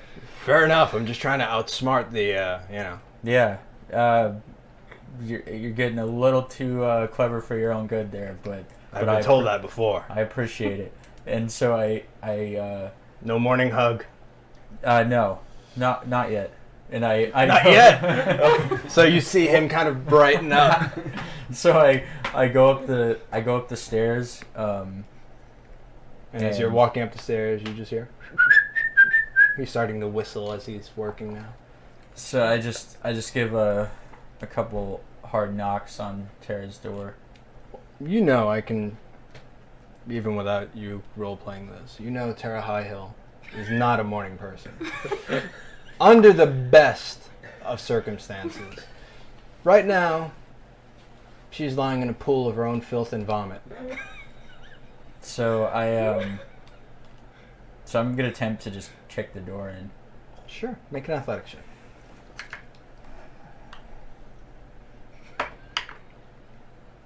Modified 20. Modified 20. Easy enough. You kick the door in. You see Nox kind of huddled inside Terra's coat. So Her armor. I draw one of my pistols and I just train it on the raptor. I say, Terra.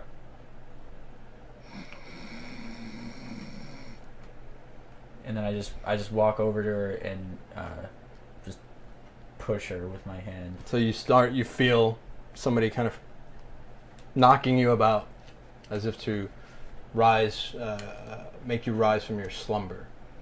5 more minutes, Mom.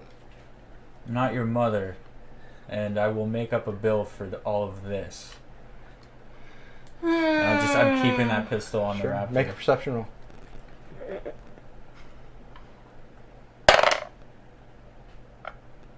What'd you roll? 19. He's got his pistol aimed at Nox. So I flick my dagger and point it at him.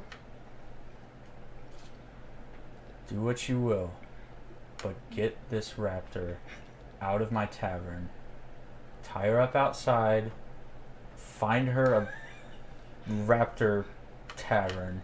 I don't care, but don't bring her in here. She almost killed Deadalus last night. And she tore up my room. And I think I'm going to throw that lock that I just had to break onto the bill, too. And I just Okay, back for- up out of the room and take the half kicked in door and just close it in front of me. So as he's trying to close it, I say Nox. And then I think about it. I'll let him live this one time. I'll wait till you're bigger. So as you kind of shut the door slowly, with the pistol still drawn, the door finishes falling off of its hinges and right into the hallway. Okay, make that an entire door. And I just head back downstairs. All right. So you see people starting to awaken from their slumber. Most are in the same condition as Terra High-Hill. They are waking from their inebriation from the evening before. Sailors mostly. Honest sailors, but sailors mostly.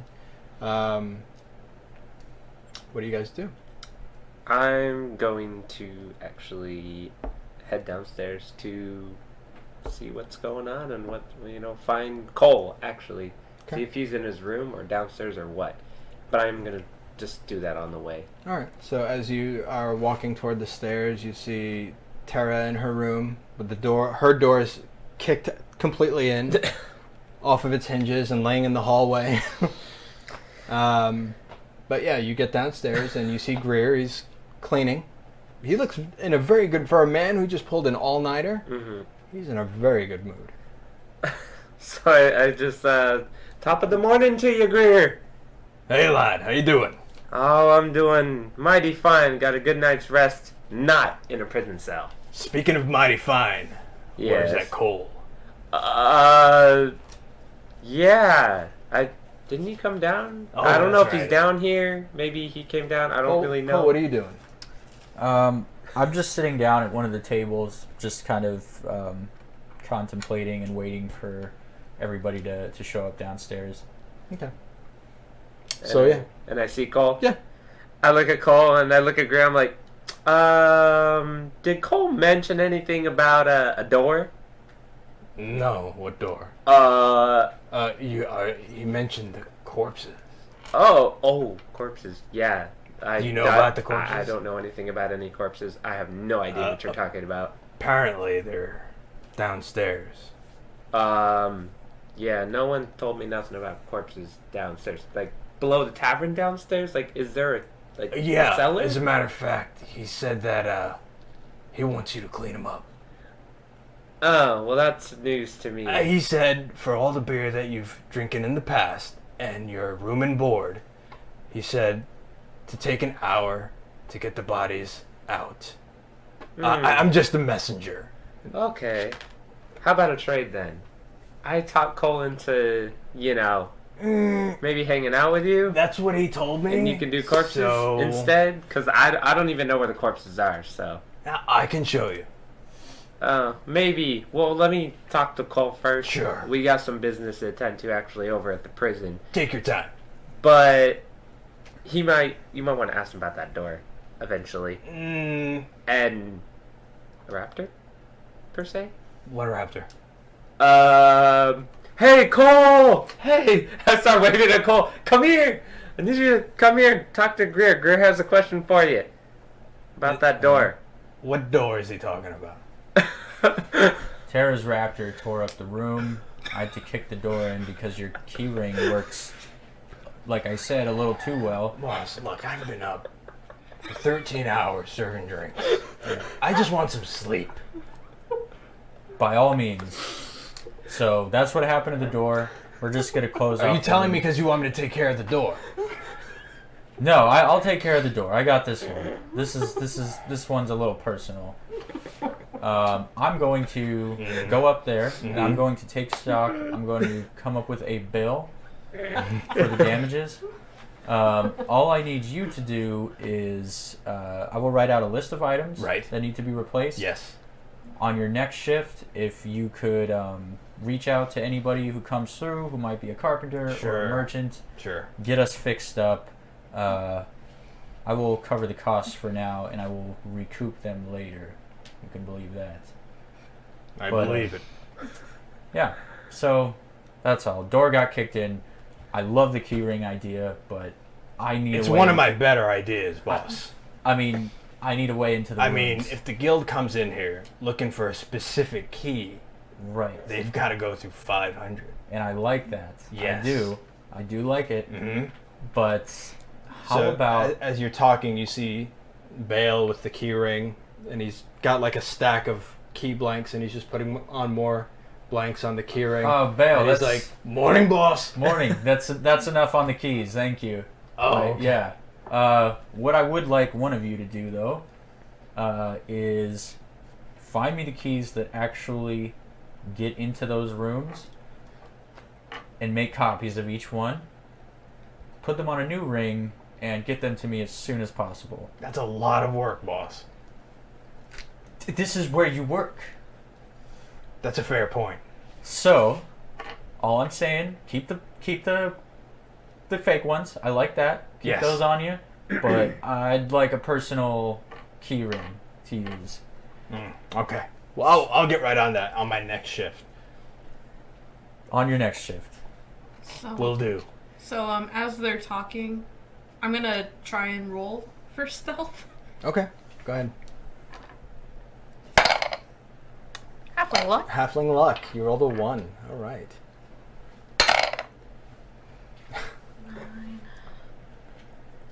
17. 17. What's your passive perception? It would be 10 plus wisdom. It'd be 15. 15. Yeah. And you rolled what? 17. 17. All right. You think you're pretty hidden. So, I have Nox in my jacket, Mm-hmm. and, I'm gonna go downstairs to the main, door, I guess, where his sleeping quarters are, Okay. and I'm gonna start picking the lock Okay. to open the door. Okay. Make a sleight of hand check. Difficulty is going to be 16 on this. And then I'm using my dragon bone lock-picking tools, which I have proficiency. Yeah. So you have advantage on this roll. Yes.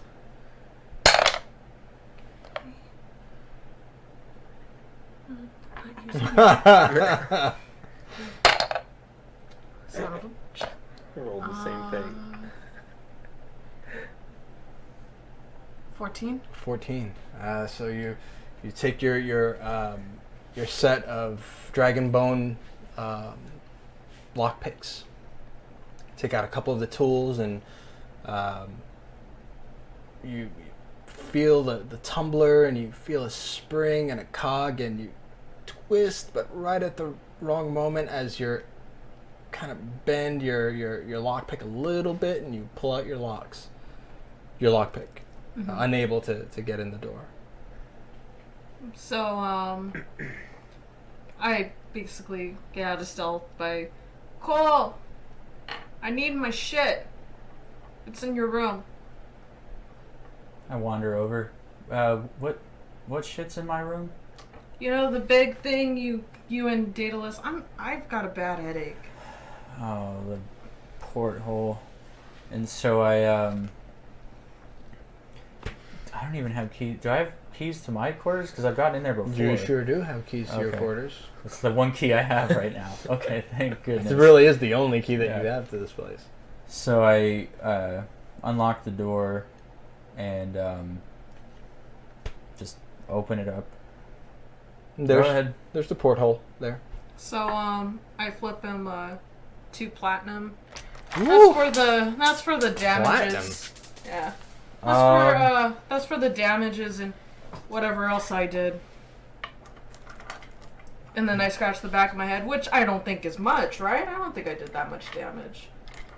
You did a lot of damage, but not that much damage. I'll just give the Is rest this to... like a for future damages thing? Because like I said, that raptor's not coming back in here. Oh, this raptor is coming back in here. No, she's not. I'm gonna try and make an intimidation. Can I try and make an intimidation check? Yeah, you can make an intimidation against. We'll make this contested. Intimidation against Cole's insight. Insight. Okay. So she's trying to intimidate the shit out of you, and you are just trying to see through her tactic. Okay. So Roll off. That's gonna be insight. That's wisdom. Yeah. So it's gonna be 24. 24. That was mine too. All right, so you guys, it's like the immovable object meets the unstoppable object, right? And you guys are kind of looking at each other eye to eye, and you're like, that thing's not coming in here. And Terra's like, I think it is. And you guys are kind of like at this mental stalemate. Prove to me that raptor can control itself, and she can come back in. She sleeps with me. I would just got a little too hammered, and so she didn't have anywhere to nestle. But I need her to not have a place to nestle and still be able to control herself, because it is not a bet I'm willing to make that you will be in here in the future and not be drunk. Well, there is the cage that we put into the porthole, along with all that armor and, stuff. Whatever So, works. If we take the cage out, we put it in the room, we lock the room, so after we're done with our usual shenanigans, then we can just put her in there. Do I hear her say armor? Yeah. I kind of perk up. Did you say armor, Terra? You said you had armor? What kind of armor? For 1 platinum. Anyways, 1 platinum? So You're the one who lost my armor in the first place. I didn't lose it, Cole did. I put the 2 platinum back in her hand. Say, I will deliver you a bill, but that raptor needs to not do what she did last night. So, I look to Nox. Nox, show him how cute and cuddly you are. Yes, you are my cute little raptor. Make an animal handling check. Yay. 9, 10, 11, 14. 14. So you see Nox, her head pop out of Terra's leather armor vest, blood dried, still covering her muzzle, and she looks at you, and she looks at Terra, and then she looks at you again, her lips curl back, and she shows her teeth, and she goes, And so I flick her nose. and she goes, and then goes right back in. Less than convincing. What did you do to my poor little baby? There are patrons here. If they see a raptor in here, they're not gonna want to stick Nox. Did the mean tiefling hurt you, my poor, sweet, innocent little baby? If she can stay under control, she can stay. But if she can't, she can't. Did you hear that, Nox? Don't fuck this up for me. That thing's gonna get a lot bigger too. Ah, she'll be fine. A lot bigger. Yes. Then you're just gonna have to make the room bigger. And so I just walk into his room. And I'm gonna go get some stuff, And I just say, Terra, and I pull the hammer back on one of my pistols. I say, that raptor could have fared a lot worse than she did. So I shrug, eh. And I just reholster, and I go and go into the room, and I want to do like a once over of the room and try to examine whether there's anything that may have been moved or anything amiss. All right, so since you specifically know what it is you're looking for, this is not like a general perception roll. Mm-hmm. You're looking for anything out of place, so why don't you go ahead and make an investigation roll. Normally, investigation is for something a piece of information you're looking for specifically, but you're kind of looking for something specific, which is any signs of tampering. So modified 20. Modified 20. Nothing looks disturbed. Okay. At all. And the porthole's still there. Mm-hmm. Yep, porthole's still there.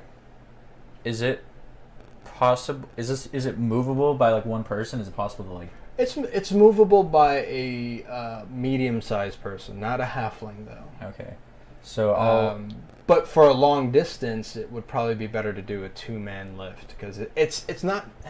heavy as much as it is just cumbersome. It's unwieldy. 2 foot, yeah. Okay, so I'm gonna attempt to just pick it up and just bring it out into the main room. Okay. And then close the door behind me and make sure it's locked. Okay.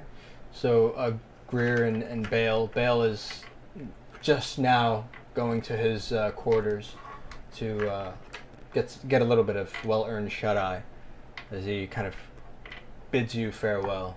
Good night, boss. Good night. Good job last night. I know that was a lot of people again. But It was a that's lot, kind of but- what we want. Yeah, that's what we signed on for. Yep. It's working out well so far. Good night. Good night. So he takes off into his room. And Greer kind of looks at you guys bringing out this big porthole. Boss, what is that? Something for Terra's ship. I don't know. What does it do? I mean, It's a porthole. You look through it. I don't know why she's so attached to this one, but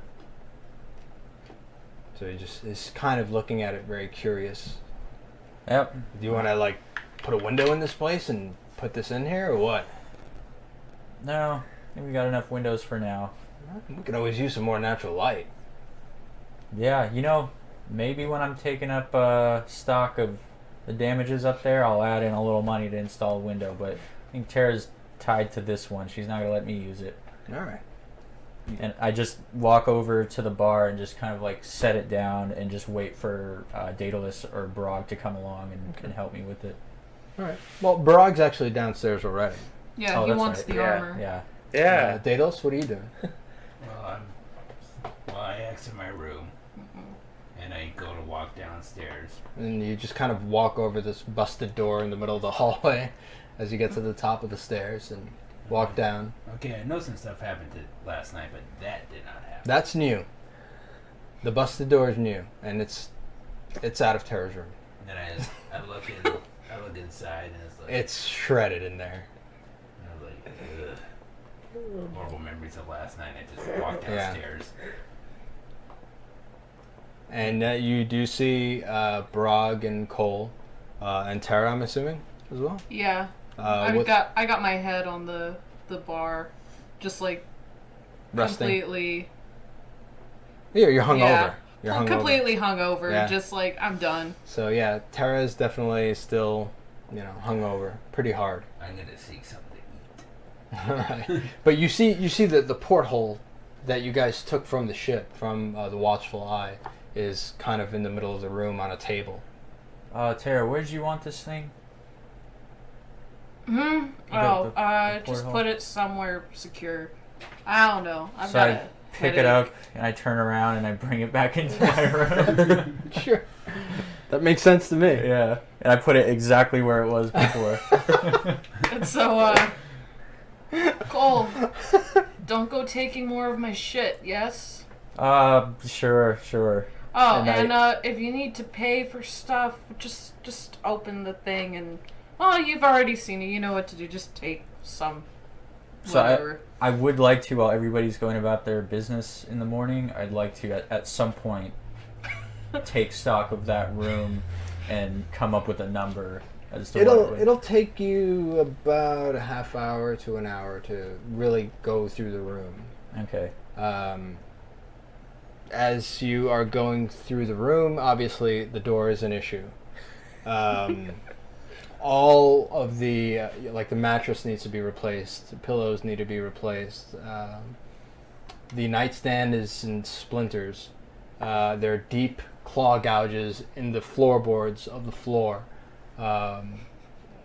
Those have to be probably replaced. One of the windows is broken. That needs to be replaced. Somehow there's fecal matter on the ceiling. You don't know how that happened, but that needs to be cleaned. I'm just writing. So stuff yeah, you're down. just like I'm going making through notes. like the whole list of things that need to be done, and you can kind of get that together for Greer.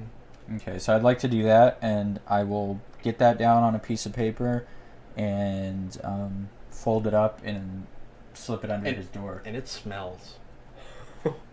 Between the vomit and Lord knows what a raptor smells like when they release their bowels. But it stinks. So that is going to have to be taken care of, probably by a spellcaster. I will make note of that as well, and slip the paper under Greer's door, and then before I exit, I'm just going to take the door that's fallen down and just like prop it up against the door frame. Okay. So, and then I'll go downstairs. So as you slip the piece of paper under Greer's door, the door quickly opens, and there's Greer standing there with just a robe on. That's the bill I spoke of. It is loosely tied. Again, good night. Good night. That's the bill for Terra's room. And I told her that the raptor, whatever she calls it, Yes. is not allowed in here until she can prove that she can keep it under control. So if you see it in here, Yes. with her or without her, Right. get it out of here. Get it out. Yep. Get See you later. it out. High five. And I walk down the stairs. All right. again. Fair enough. All right. So what do you guys do? I'm gonna look at Terra, and I'm gonna ask her. So, I am in desperate need of that armory. Let me think. Please. And if you want money, I will pay you the money. Let's see. Let's go over the list of things that you have fucked up on in the past few days. And we'll see if you're worthy of that armor. You somehow, in some fucking way, decided to let my worst enemy go. That was one. You almost got executed. Yes. We had to save your ass from... Well, Cole had to save your ass from execution. I tried, but there was Flaming Fist. It's a whole long story. Then we had to save a family member we had no idea about. Yeah, that's just some of the things you've just managed to get us into in a few days. Can you imagine in the time scheme of how long I've known you? Yes, I understand. But on the other point, I did save your raptor from becoming, well, a bullet spree thing from Cole. Listen. So, if anybody would have harmed my raptor, his head will be on a pike outside of this establishment as a warning to not fuck with my raptor. I know. That's why I saved it from happening to get to that point. So... Cole, I need you to make a perception roll. Natural 20. Natural 20. As you hear arguing somewhere in the climb hammer. Deadalus is looking a little morose than usual. But you hear scratching at the door of the climb hammer. Obviously you've locked up for the morning. But you hear scratching. Is there a window that I can peek out of? So I'll do that. So as you look, you see an automaton canine just waiting, every once in a while scratching at the door. So I open the door up. So he walks in.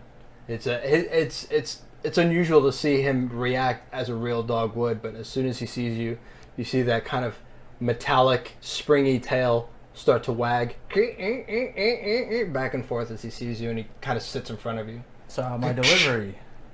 Now, how do I? And I look for like a door or compartment on it. How does this work? You see what looks like a handle, very beautifully carved out of some sort of elven wood, attached to a metal panel on the back. So I pull on the handle. Okay. And does it? It's just black in there.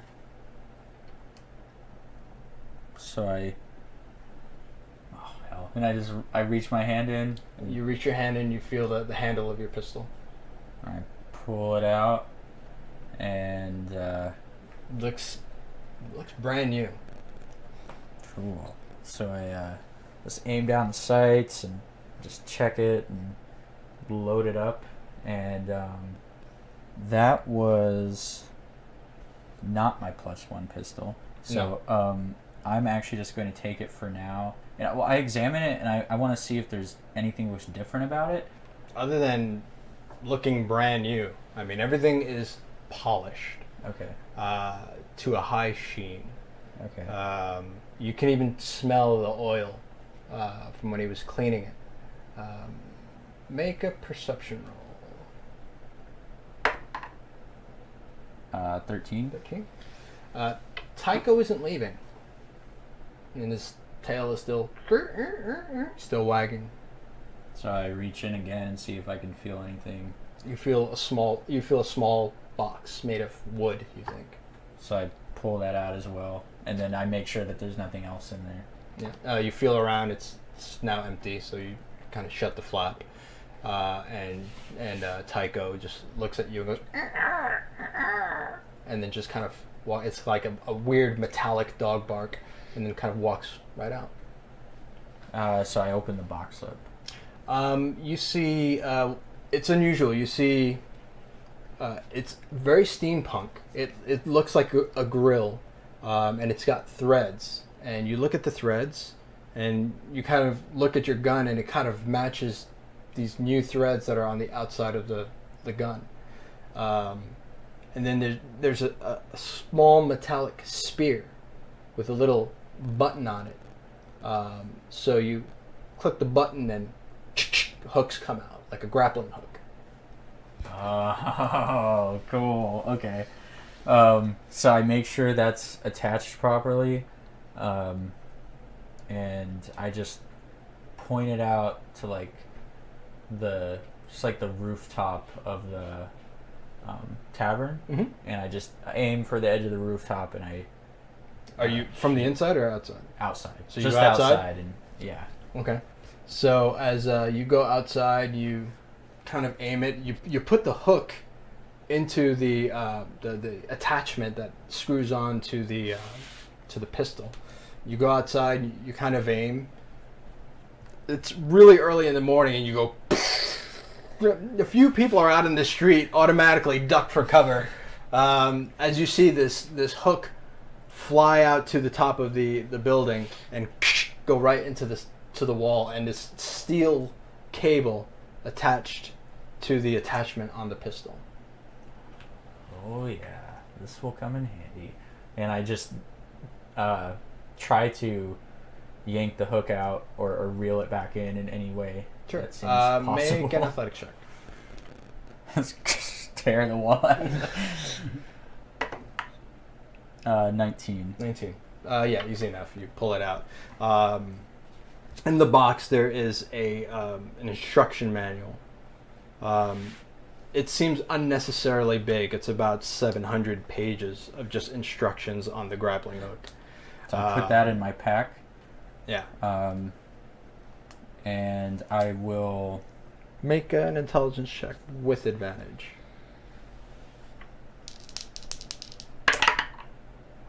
18. 18. The cable itself seems similar to Terra's chain on her daggers, where they're magic in the way that they can kind of just extend for a certain period or length, and then retract like there's no chain, or in your case, just a cable. Okay. So it's a similar enchantment to the very simple enchantment of Endless Rope. Okay. It's almost like a very big beginner spell that they teach students that are just learning magic. Okay. So it does have a maximum range. I just the don't. maximum range of the steel cable is the maximum range of your weapon. Oh, man. Okay. So 240 feet. Yeah. And as you are playing with it, you have a feeling that there is a way to deploy the cable, the pin, without the hook. And as you're playing with the actual pistol and you turn it, then the hooks come out. And then you turn it another way, and they go back in. Okay. So you can deploy the spike, and then later deploy the hook after you shoot the spike. Okay. Wherever it may land. Got it. Very, very cool. That was a worthy investment. So I'm going to equip that one. I'm trying to decide whether or not the actual the attachment can actually hook onto your belt, should you want it. Oh, so I can separate it. Mm-hmm. Yeah. It's got threads on it, so you actually just attach it to your pistol. Okay. When you're not using it. Okay. Cool. So I can attach it to whatever pistol I want. No, you can attach it to that pistol. Because that pistol is the one with the threads at the end of the barrel that match the threads on the attachment. The grappling hook attachment. Okay, I see. So it's screwed on almost like a pistol silencer? But I don't necessarily have to have that pistol equipped in order to use it. You do. Okay. Because that pistol is... The end of that barrel was modified for that attachment. Okay. So it screws onto that pistol. But unless there are threads on another pistol that it will screw on, then it won't attach. Okay. Does that make sense? Yeah. It does. So, a question about the pistol I got last time from the ship. It has a +2 bonus to attack and damage rolls. Yes. In addition to dealing an additional 1d6 radiant when wielded by a good aligned creature. So, just to be clear on the wording here, is it the damage and the +2 depends on the good alignment, or just the additional? The damage? additional damage. Okay, so it's a +2. Yeah, regardless. you'll always get +2 attack, +2 damage. Got it. Okay. But the additional damage is dependent on your alignment. Okay, Yeah. that's what I thought. All right, so yeah, I'm actually not going to equip that one right now. I'm just Sure. going to put it away. Okay. Cool. All right. Okay. Anything else you guys want to do? Besides eat and feed my raptor. Oh, I think I'm still arguing with Barag over the armor. As I'll say, Yeah. I'm gonna keep pestering her about the armor. Okay. Like, come on, this is for your benefit too. If we get into a fight, do you really want me in these street clothes in a fight? And so, I pull out my lucky doubloon. Mm-hmm. Chance. Alright? Oh, great. He's not gonna let you have it, dude. Heads or Chance. tails? Heads. And so, should I roll for this? Yeah, you could do a D6, and 1 through 3 is heads, and 4 through 6 is tails. Okay, so he said heads. What's heads? 1 through 3? 1 through 3. Yeah. Well then. What did it come up? I didn't see.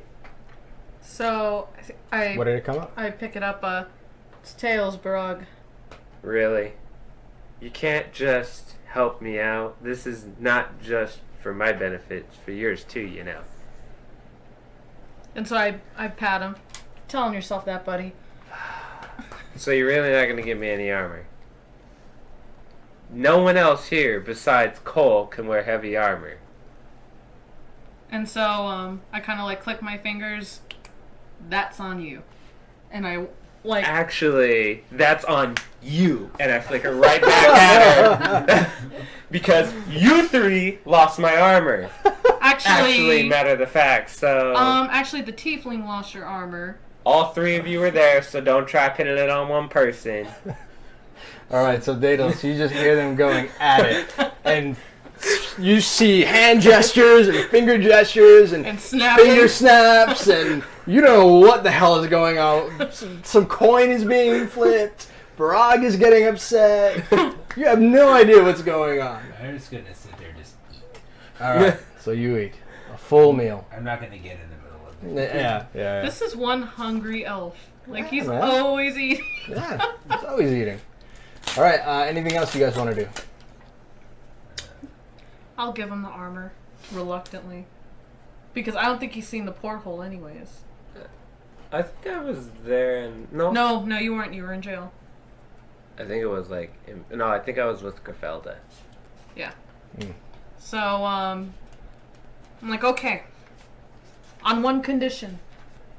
Any condition. Well, maybe. You must pay for my drinks and the damages to the room. Damages to your...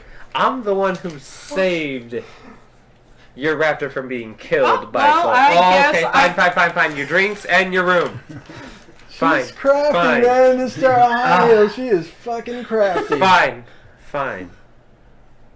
And at this point, do I realize I still don't have my flying monkey? He's actually in the bar. He's actually just sitting on top of some of the ale casks in the bar. He's been roaming around with me this entire time. Yeah. So, is he with Cole or he's... No, he's in the bar. chilling? Yeah. Okay.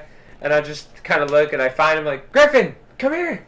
Make an animal handling check. Oh, shoot. Okay. This is not often I do this, so let me check my stat real quick.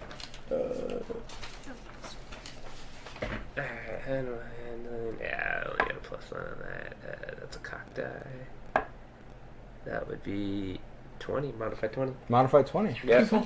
So you call Griffin Yeah. and your flying monkey, who's still wearing the same overalls that you first saw Yeah. when you first saw Griffin. He unfurls his small wings jutting out of his simian shoulder blades and flies over to you and lands right on your shoulder and starts tugging immediately at your ear. And I kind of just pat him and I pull a little bit of like jerky. And I Sure. kind of hand it to him. Be like, I hope you like jerky because I don't know what you really like. So I hand it to him and He grabs it. He seems to be just kind of taking little sinuous fibers and just stuffing them in his mouth. and I kind of just pat him on the head. Good, Griffin. Good little Griffin. All right. Sweet. And so I look back at Terra. So, let's go get that armor if you don't mind. Not until you shake. And so I spit in my hand and So I look And- at her and I'm like, I put my hand out. yeah, I guess so. And I just spit into my hand. You got it. And I shake her And hand. that is a dwarven seal. Done. That's the way dwarves seal the deal. Yep. All right. So, I guess I'll tell Cole that I gotta cover that room and your drinks. By the way, I know you're a lightweight, so this will be easy to pay for your drinks because, well, last night was interesting. what did I do exactly? And I'm walking I towards Cole's don't room. know. All I know is your raptor tore up the room. You might want to ask the two who are actually here. I just came in after. And I bet I wasn't that bad. I've gotten drunk before. It's never that I'm pretty bad. sure he's lying. Yeah, like I don't know what you're talking about. I'm a good drunk. I'm just a little cuddly and affectionate every once in a while. then why were you passed out and your raptor was tearing up the room? Well- And trying to kill Deadalus, by the way, who I had to rescue from it. Daedalus is scarred. He's got scars all over his face. Oh, my poor little elf. Are you okay? Actually, no. You have your illusion up. Yeah. Yeah. You don't even see it. You don't even see it. He has his illusion. But he looks fine. He Yeah. looks. I Look at him. pointed at the necklace and I'm like, Okay, you're pointing at something shiny that I want now, but so I you look know. around. There's no one else in there right now, right? Not that you were So I aware. take it off and then I point at all the wounds. Oh! And then I put it back on. Dang! All right. Yeah. Is your ear on backwards? His ear is backwards. Oh! Oh. Yeah. I told you I had to rescue him. I didn't know it was that bad, though. Oh, sweet Hestia. I'm not paying for those damages. We already shook on it. That's on you. Yeah, I'll pay that in full. You just handle the room. I'll handle the living thing. Yeah, you have fun with that. I already gave him a healing potion, but I don't think it helped much since the ear is backwards. It didn't work. I don't think it worked. No, I agree. It Daedalus, kind of. Daedalus, my dear. You know what? We just need to see somebody for those. You know. Okay, let's hope it's somebody will keep their mouth shut. Oh, I'm not keeping my mouth shut about this. This is funny. So I walk into Cole's room. All right. So you've got a plethora of different armors to choose from. You do see, as far as heavy armor, you see ringmail. Mm-hmm. There are two suits of chainmail. Okay. An old suit of blue splint mail with a gold dragon painted on it. You see one set of heavy plate armor with it's basically almost like a black armor. Okay. And now they're all standard armors. Mm-hmm. None of them seem to be magically enchanted. Yeah. But they will need some serious rehab, though. Oh, yeah. They're old. Mhm. They're very old. So, I mean, you could probably take them to an armor smith and have them, kind of rehab the armor Yeah. back to serviceable shape. It would only take a couple days. I mean, it's literally they're putting oil on all the leather strapping. Sometimes they'll have to probably replace some of the leather straps and things like that for like the splint mail. They may have to replace some of the slats that have been damaged or broken. Yeah. But yeah, I mean, you could have it any of them rehabbed. Cool. If you wear them as is, they are their standard AC -1 Okay. because of their current condition. But if you Mhm. have them rehabbed by an armor smith, you'll get the full benefit of that heavy armor. Sweet. I'll ask Terra if it's okay if I take the... You know what? Before that, I'm actually going to stick my head back out the door and call for Daedalus to come into the room real quick. Okay. So Daedalus, as you're noshing on your breakfast. So I get up, plate and all. Okay. I walk over there and I was like, "You need something?" And I was like, But you might be able to talk. I don't know how you do it. I just need you to, I want you to maybe identify one of these armors. Just out of curiosity. I want to make sure there's nothing I'm missing on this. "Okay, which one?" Can you, the blue one. The with split that- mail?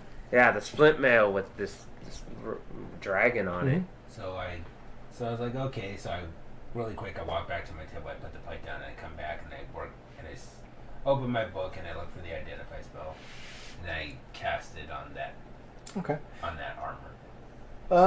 You cast it. It doesn't pop as magic to you. It may have a history of some sort. Mm-hmm. Especially back east, they tend to name weapons or pieces of armor. This may be something like that. It looks beautiful, almost like ceremonial armor, but it's highly functional. Much more so than ceremonial armor, but it's not magic. Okay, well, there's nothing magical about this one. Is there any others you want me to identify? Well, I don't know if any of these other ones are magical. The only other thing I think I'm gonna might take from you might be that plate armor. I mean, I guess we can give it a try. Maybe I hope for something magical. I will say this though. As you kind of cast that identify spell, something did ping with a heavy resonance of magic, but a very, very evil magic. It is what you first detected when you guys were in the cave at Blood Bay. When the ship first emerged, you kind of felt this incredible presence of evil. You now almost want to vomit when you are kind of walking around the porthole in this extra dimensional space. You're almost nauseous and sick to your stomach, and you just want to get out. Yeah. Oh man, I don't know what's in here, but I'm not feeling so well, Daedalus. Yeah, just I guess take a look at that plate armor, and if you can, just bring it out to me, cause I don't feel so good, man. And I don't drink ale anymore, so I really don't know what's wrong. And so I was like, I'm going, and I walk out. Okay. Take a look at that armor for me, and just bring it out to me when you're done. So I cast identify on that plate armor, see if there's anything magical. Doesn't ping as magic. A standard plate armor. Again, well used. Needs to be rehabbed, but standard. But when you cast your identify, your eye is immediately drawn to a small pile of platinum, and just underneath that pile of platinum, you do see a sword hilt sticking out from underneath. So I was like, okay, we're gonna. So I think that's where the evil is coming from. It certainly feels that way to you. It's the amount of magic that's coming off of this particular hilt. It almost cascades off of it, and it's dark magic.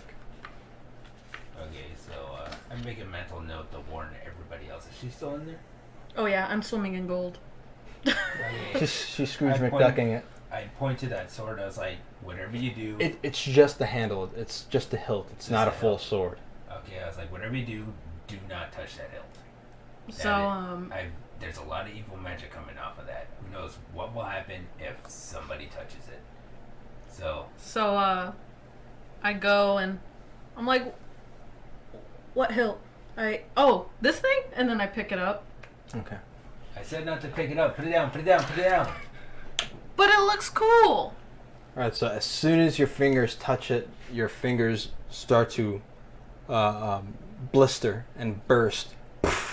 One of your fingers falls off your hand. Necrotic energy just erupting up your arm. Veins, purple, black, just underneath the skin, start to pop and burst. Explosions of blood, all the way up to the side of your neck, your head, your eye pops. I patch. Yeah. Thank God. Up the side of your head. You take 2d8. I'm sorry. That's what I rolled. You take 9 points of necrotic damage. Thank God we have that necrotic eating thing. And the hilt is still in your hand. I dropped that. You cannot. Oh my God. Daedalus, we've got a problem. We've got a big problem. And You take another 10 points of necrotic damage. problem is I use my. You see the necrotic, the necrosis. You see literally her flesh is splitting. So I was like, yeah, I just used both of my spell slots to cast Identify. Yeah, this is gonna. So I yell for Nox to leave from me because I don't want her to get. 11 points of necrotic damage. So again, As the necrotic energy continues to wash over you. Can I do how long would a meditation be again? 4 hours. This by then she'd probably be dead. I want to actually come back into the room. Much to I don't want to. I'm going to walk back into the porthole. Okay. And I'm going to use Divine Sense to see if I sense anything that's like about the object, the sword hilt. It's a sentient being of great evil. So I'm just gonna go, shit. Yeah, so... So I cast... 14 points of necrotic damage. So I cast Mage Hand and I tried to use that to try and tug it away. Okay. So go ahead and make an athletics check. Using your mage hand. No direct contact. Yeah. 12. 12. It's not coming out. So I'm just gonna keep on trying though. Sure. So this is technically what's happening is making her undead, I guess? Necrotic? Would it be... It's necrotic damage. Is it poison? No. No, it's necrotic. The only thing that we have that's on me 6 is this. points of necrotic damage. Is the stitch spider, which is the only thing that can eat up the. You necrotic see now damage. her. I mean, she's a complete mangled mess now. And you hear screaming, Cole, from your room where the porthole is. So I just bolt in there and jump into the porthole. And as soon as you bolt in there, you see her. You see this crimson sword hilt, and you just see this red energy kind of pulsing. You see it in Terra's hand, but Terra is almost completely unrecognizable. What's going on? Well, she grabbed that hilt when I told her not to. Yeah, that. Now So- it's eating her alive. 7 points of necrotic Drop the damage. sword. So I tell him, She cut can't- my can't- hand, cut my hand off. No, don't do that. And wherever she's not affected, I'm going to lay my hand on her and expend my 5 hit points to see if I can neutralize it of disease or poison affecting her. Okay. So And I'm gonna tell her, I'm gonna do this. If it works, drop that sword hilt immediately. okay. So you grab the necklace. You say a prayer to Hestia, and you feel her healing energies wash through your body. Doesn't have any effect whatsoever. It's necrotic damage. Yeah. Can't heal it. I yell again, cut my fucking hand off! So I just stride right up to her and I pull my sword out and just bring it down right on the wrist. Make a roll with advantage. So I guess the first time I've used my sword. It is. Yeah. So it's gonna be plus strength too. I'm not used to that. Proficiency, right? Yeah, proficiency plus proficiency plus strength. plus strength. So it's gonna be 15. 15? Yeah. Okay, so he pulls out his sword and he roll damage. I'm actually gonna block the hit with my sword. Okay. Why don't you go ahead and roll an athletics check? Has to be higher than 15. No athletics, yes.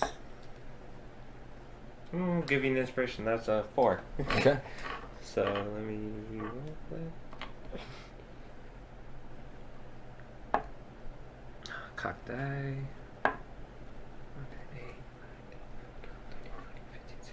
17. 17. All right. So you bring your sword out. You hear Terra, cut my hand, cut my hand. You just see this thing just turning her into a walking ulcer. And you pull out your sword quickly and you bring it down. And Brog's like, no. And he puts his weapon, his own sword, in the path of yours, preventing you from striking at her wrist.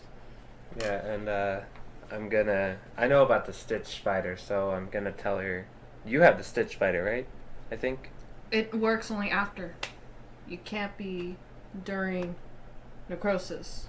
Like during the stages of necrosis, you can only use the stitch spider after. Okay. So what I'm gonna do, and I wanted to specify this before, but I forgot. I'm gonna use the luck blade to deflect the shot. And as much as everybody's gonna hate me for this, I'm gonna wish she never picked up that hilt. She never picked up the hilt from the platinum pile. Wow. All right. So, Brog, in a moment of absolute desperation, you see no other recourse. You take out that silvery blade with that beautiful hilt, and you hold on to it tight. You say a small prayer to Hestia, and you look at it and you say, I wish Terra never picked up that hilt. Coins, for a second, start to float off the floor.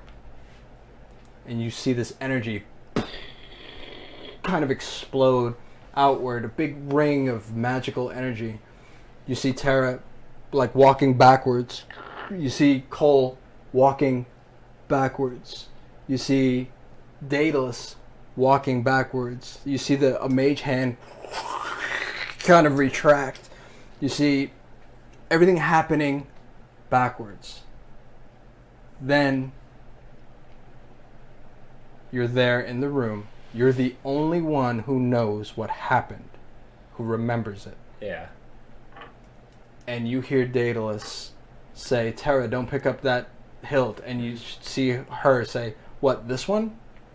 I'm going to, at that point, before she is able to pick it up, I'm going to run into the room and just be like, and I'm going to hit it away from her, like just as far away from it as I can with my sword. I'm going to hit the hilt away. Okay.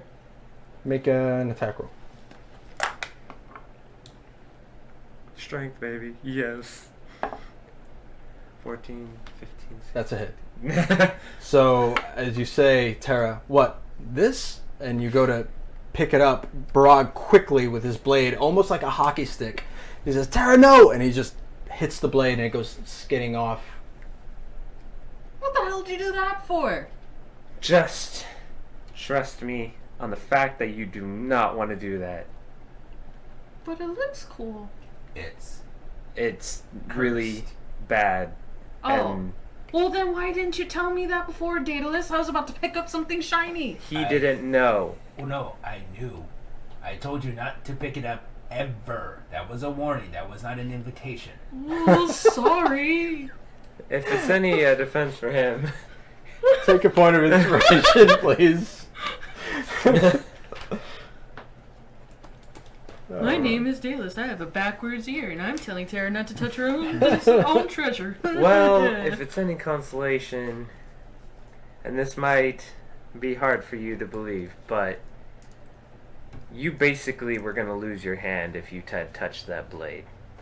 Make a perception roll. Nat 20.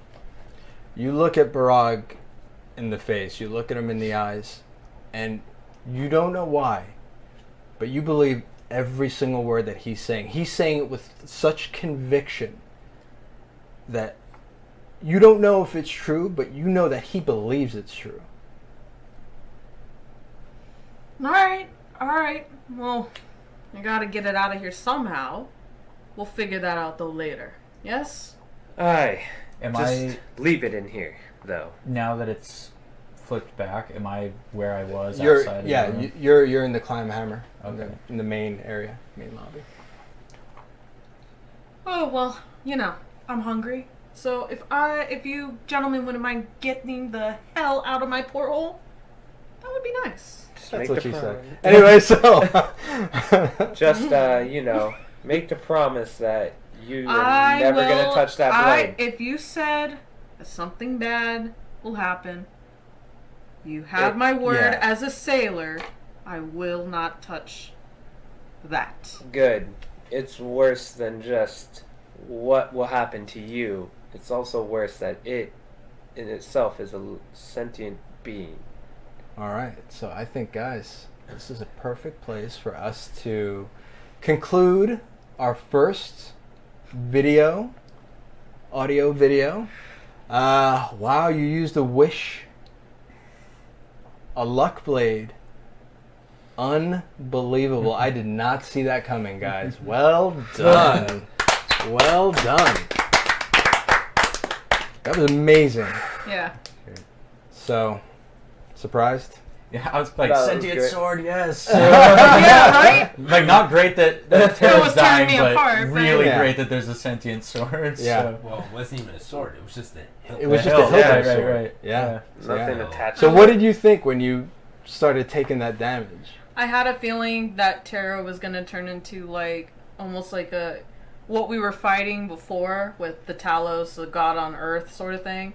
Like some type of sentient creature coming to the material plane and wreaking havoc. It's nothing like that. Oh.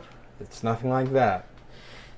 But yeah, you if you had not used that luck blade, the only other recourse would have been literally chopping her hand off. Yeah. Yeah. I could have Okay. used a hook, y'all. Cool. I could have had an eye patch. You know what? And a There's- hook. I think you would have had no use for that because she would have been, done for. Goodbye, dual wield. Yeah. Right? Yeah. That's what I was thinking. I was like, I need that dual wield in our life, Yeah, man. no kidding. I was like, we can't live without that. I was like, But here's no. what I find funny. He gave up a wish for you. You wouldn't even give up a piece of armor for him. Yeah. Like, you made him beg for it and pay for it. Yeah. And here he is giving away the most valuable thing he has. It's just, A you know wish. what? It's a very pirate thing. It's like, okay, I'll scratch my back if you. I'll tell you what, though. That wish that you made has ramifications. Yep. And you guys will all feel it. Oh, awesome. At some point, it will come back.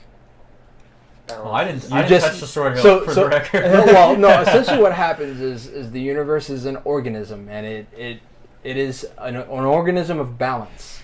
So when you break reality, you wound it, and it's going to do everything that it can to heal itself. So, for example, if you wanted to waste that wish so that nobody wished something bad would happen, right? So you would say, all right, I'm going to wish that it would produce 1 drop of water in this counter. That way the wish is harmless and it's used and life can go on. Well, that one drop of water could have been the one drop of water that saved the man in the desert who was eventually going to be the king of a kingdom and bring peace. And like, so all of these things kind of connect. So that wish that you made is going to have long-lasting and far-reaching implications for it. So you just literally, you broke reality, and now it is you essentially, it's almost like J.J. Abrams creating that Kelvin timeline in Star Trek. Oh, yeah. You've created that Kelvin timeline, but the problem is that you destroyed what was behind you. Right. So now it's reality's going to try to fix itself again. So, Yep. but yeah, well done, guys. Super proud of you guys. We had fun playing on our first video, and we'll make some small improvements here and there. Our director of internet relations, Sean, would not allow us to make our announcement, and I think that's the good move. That's a smart move. I think so. So we are going to make small little adjustments as we go along, though, and kind of learn, and hopefully you stick with us through this whole process. Other than that, be awesome, play D&D, and love each other. Good night, everybody. Good Night.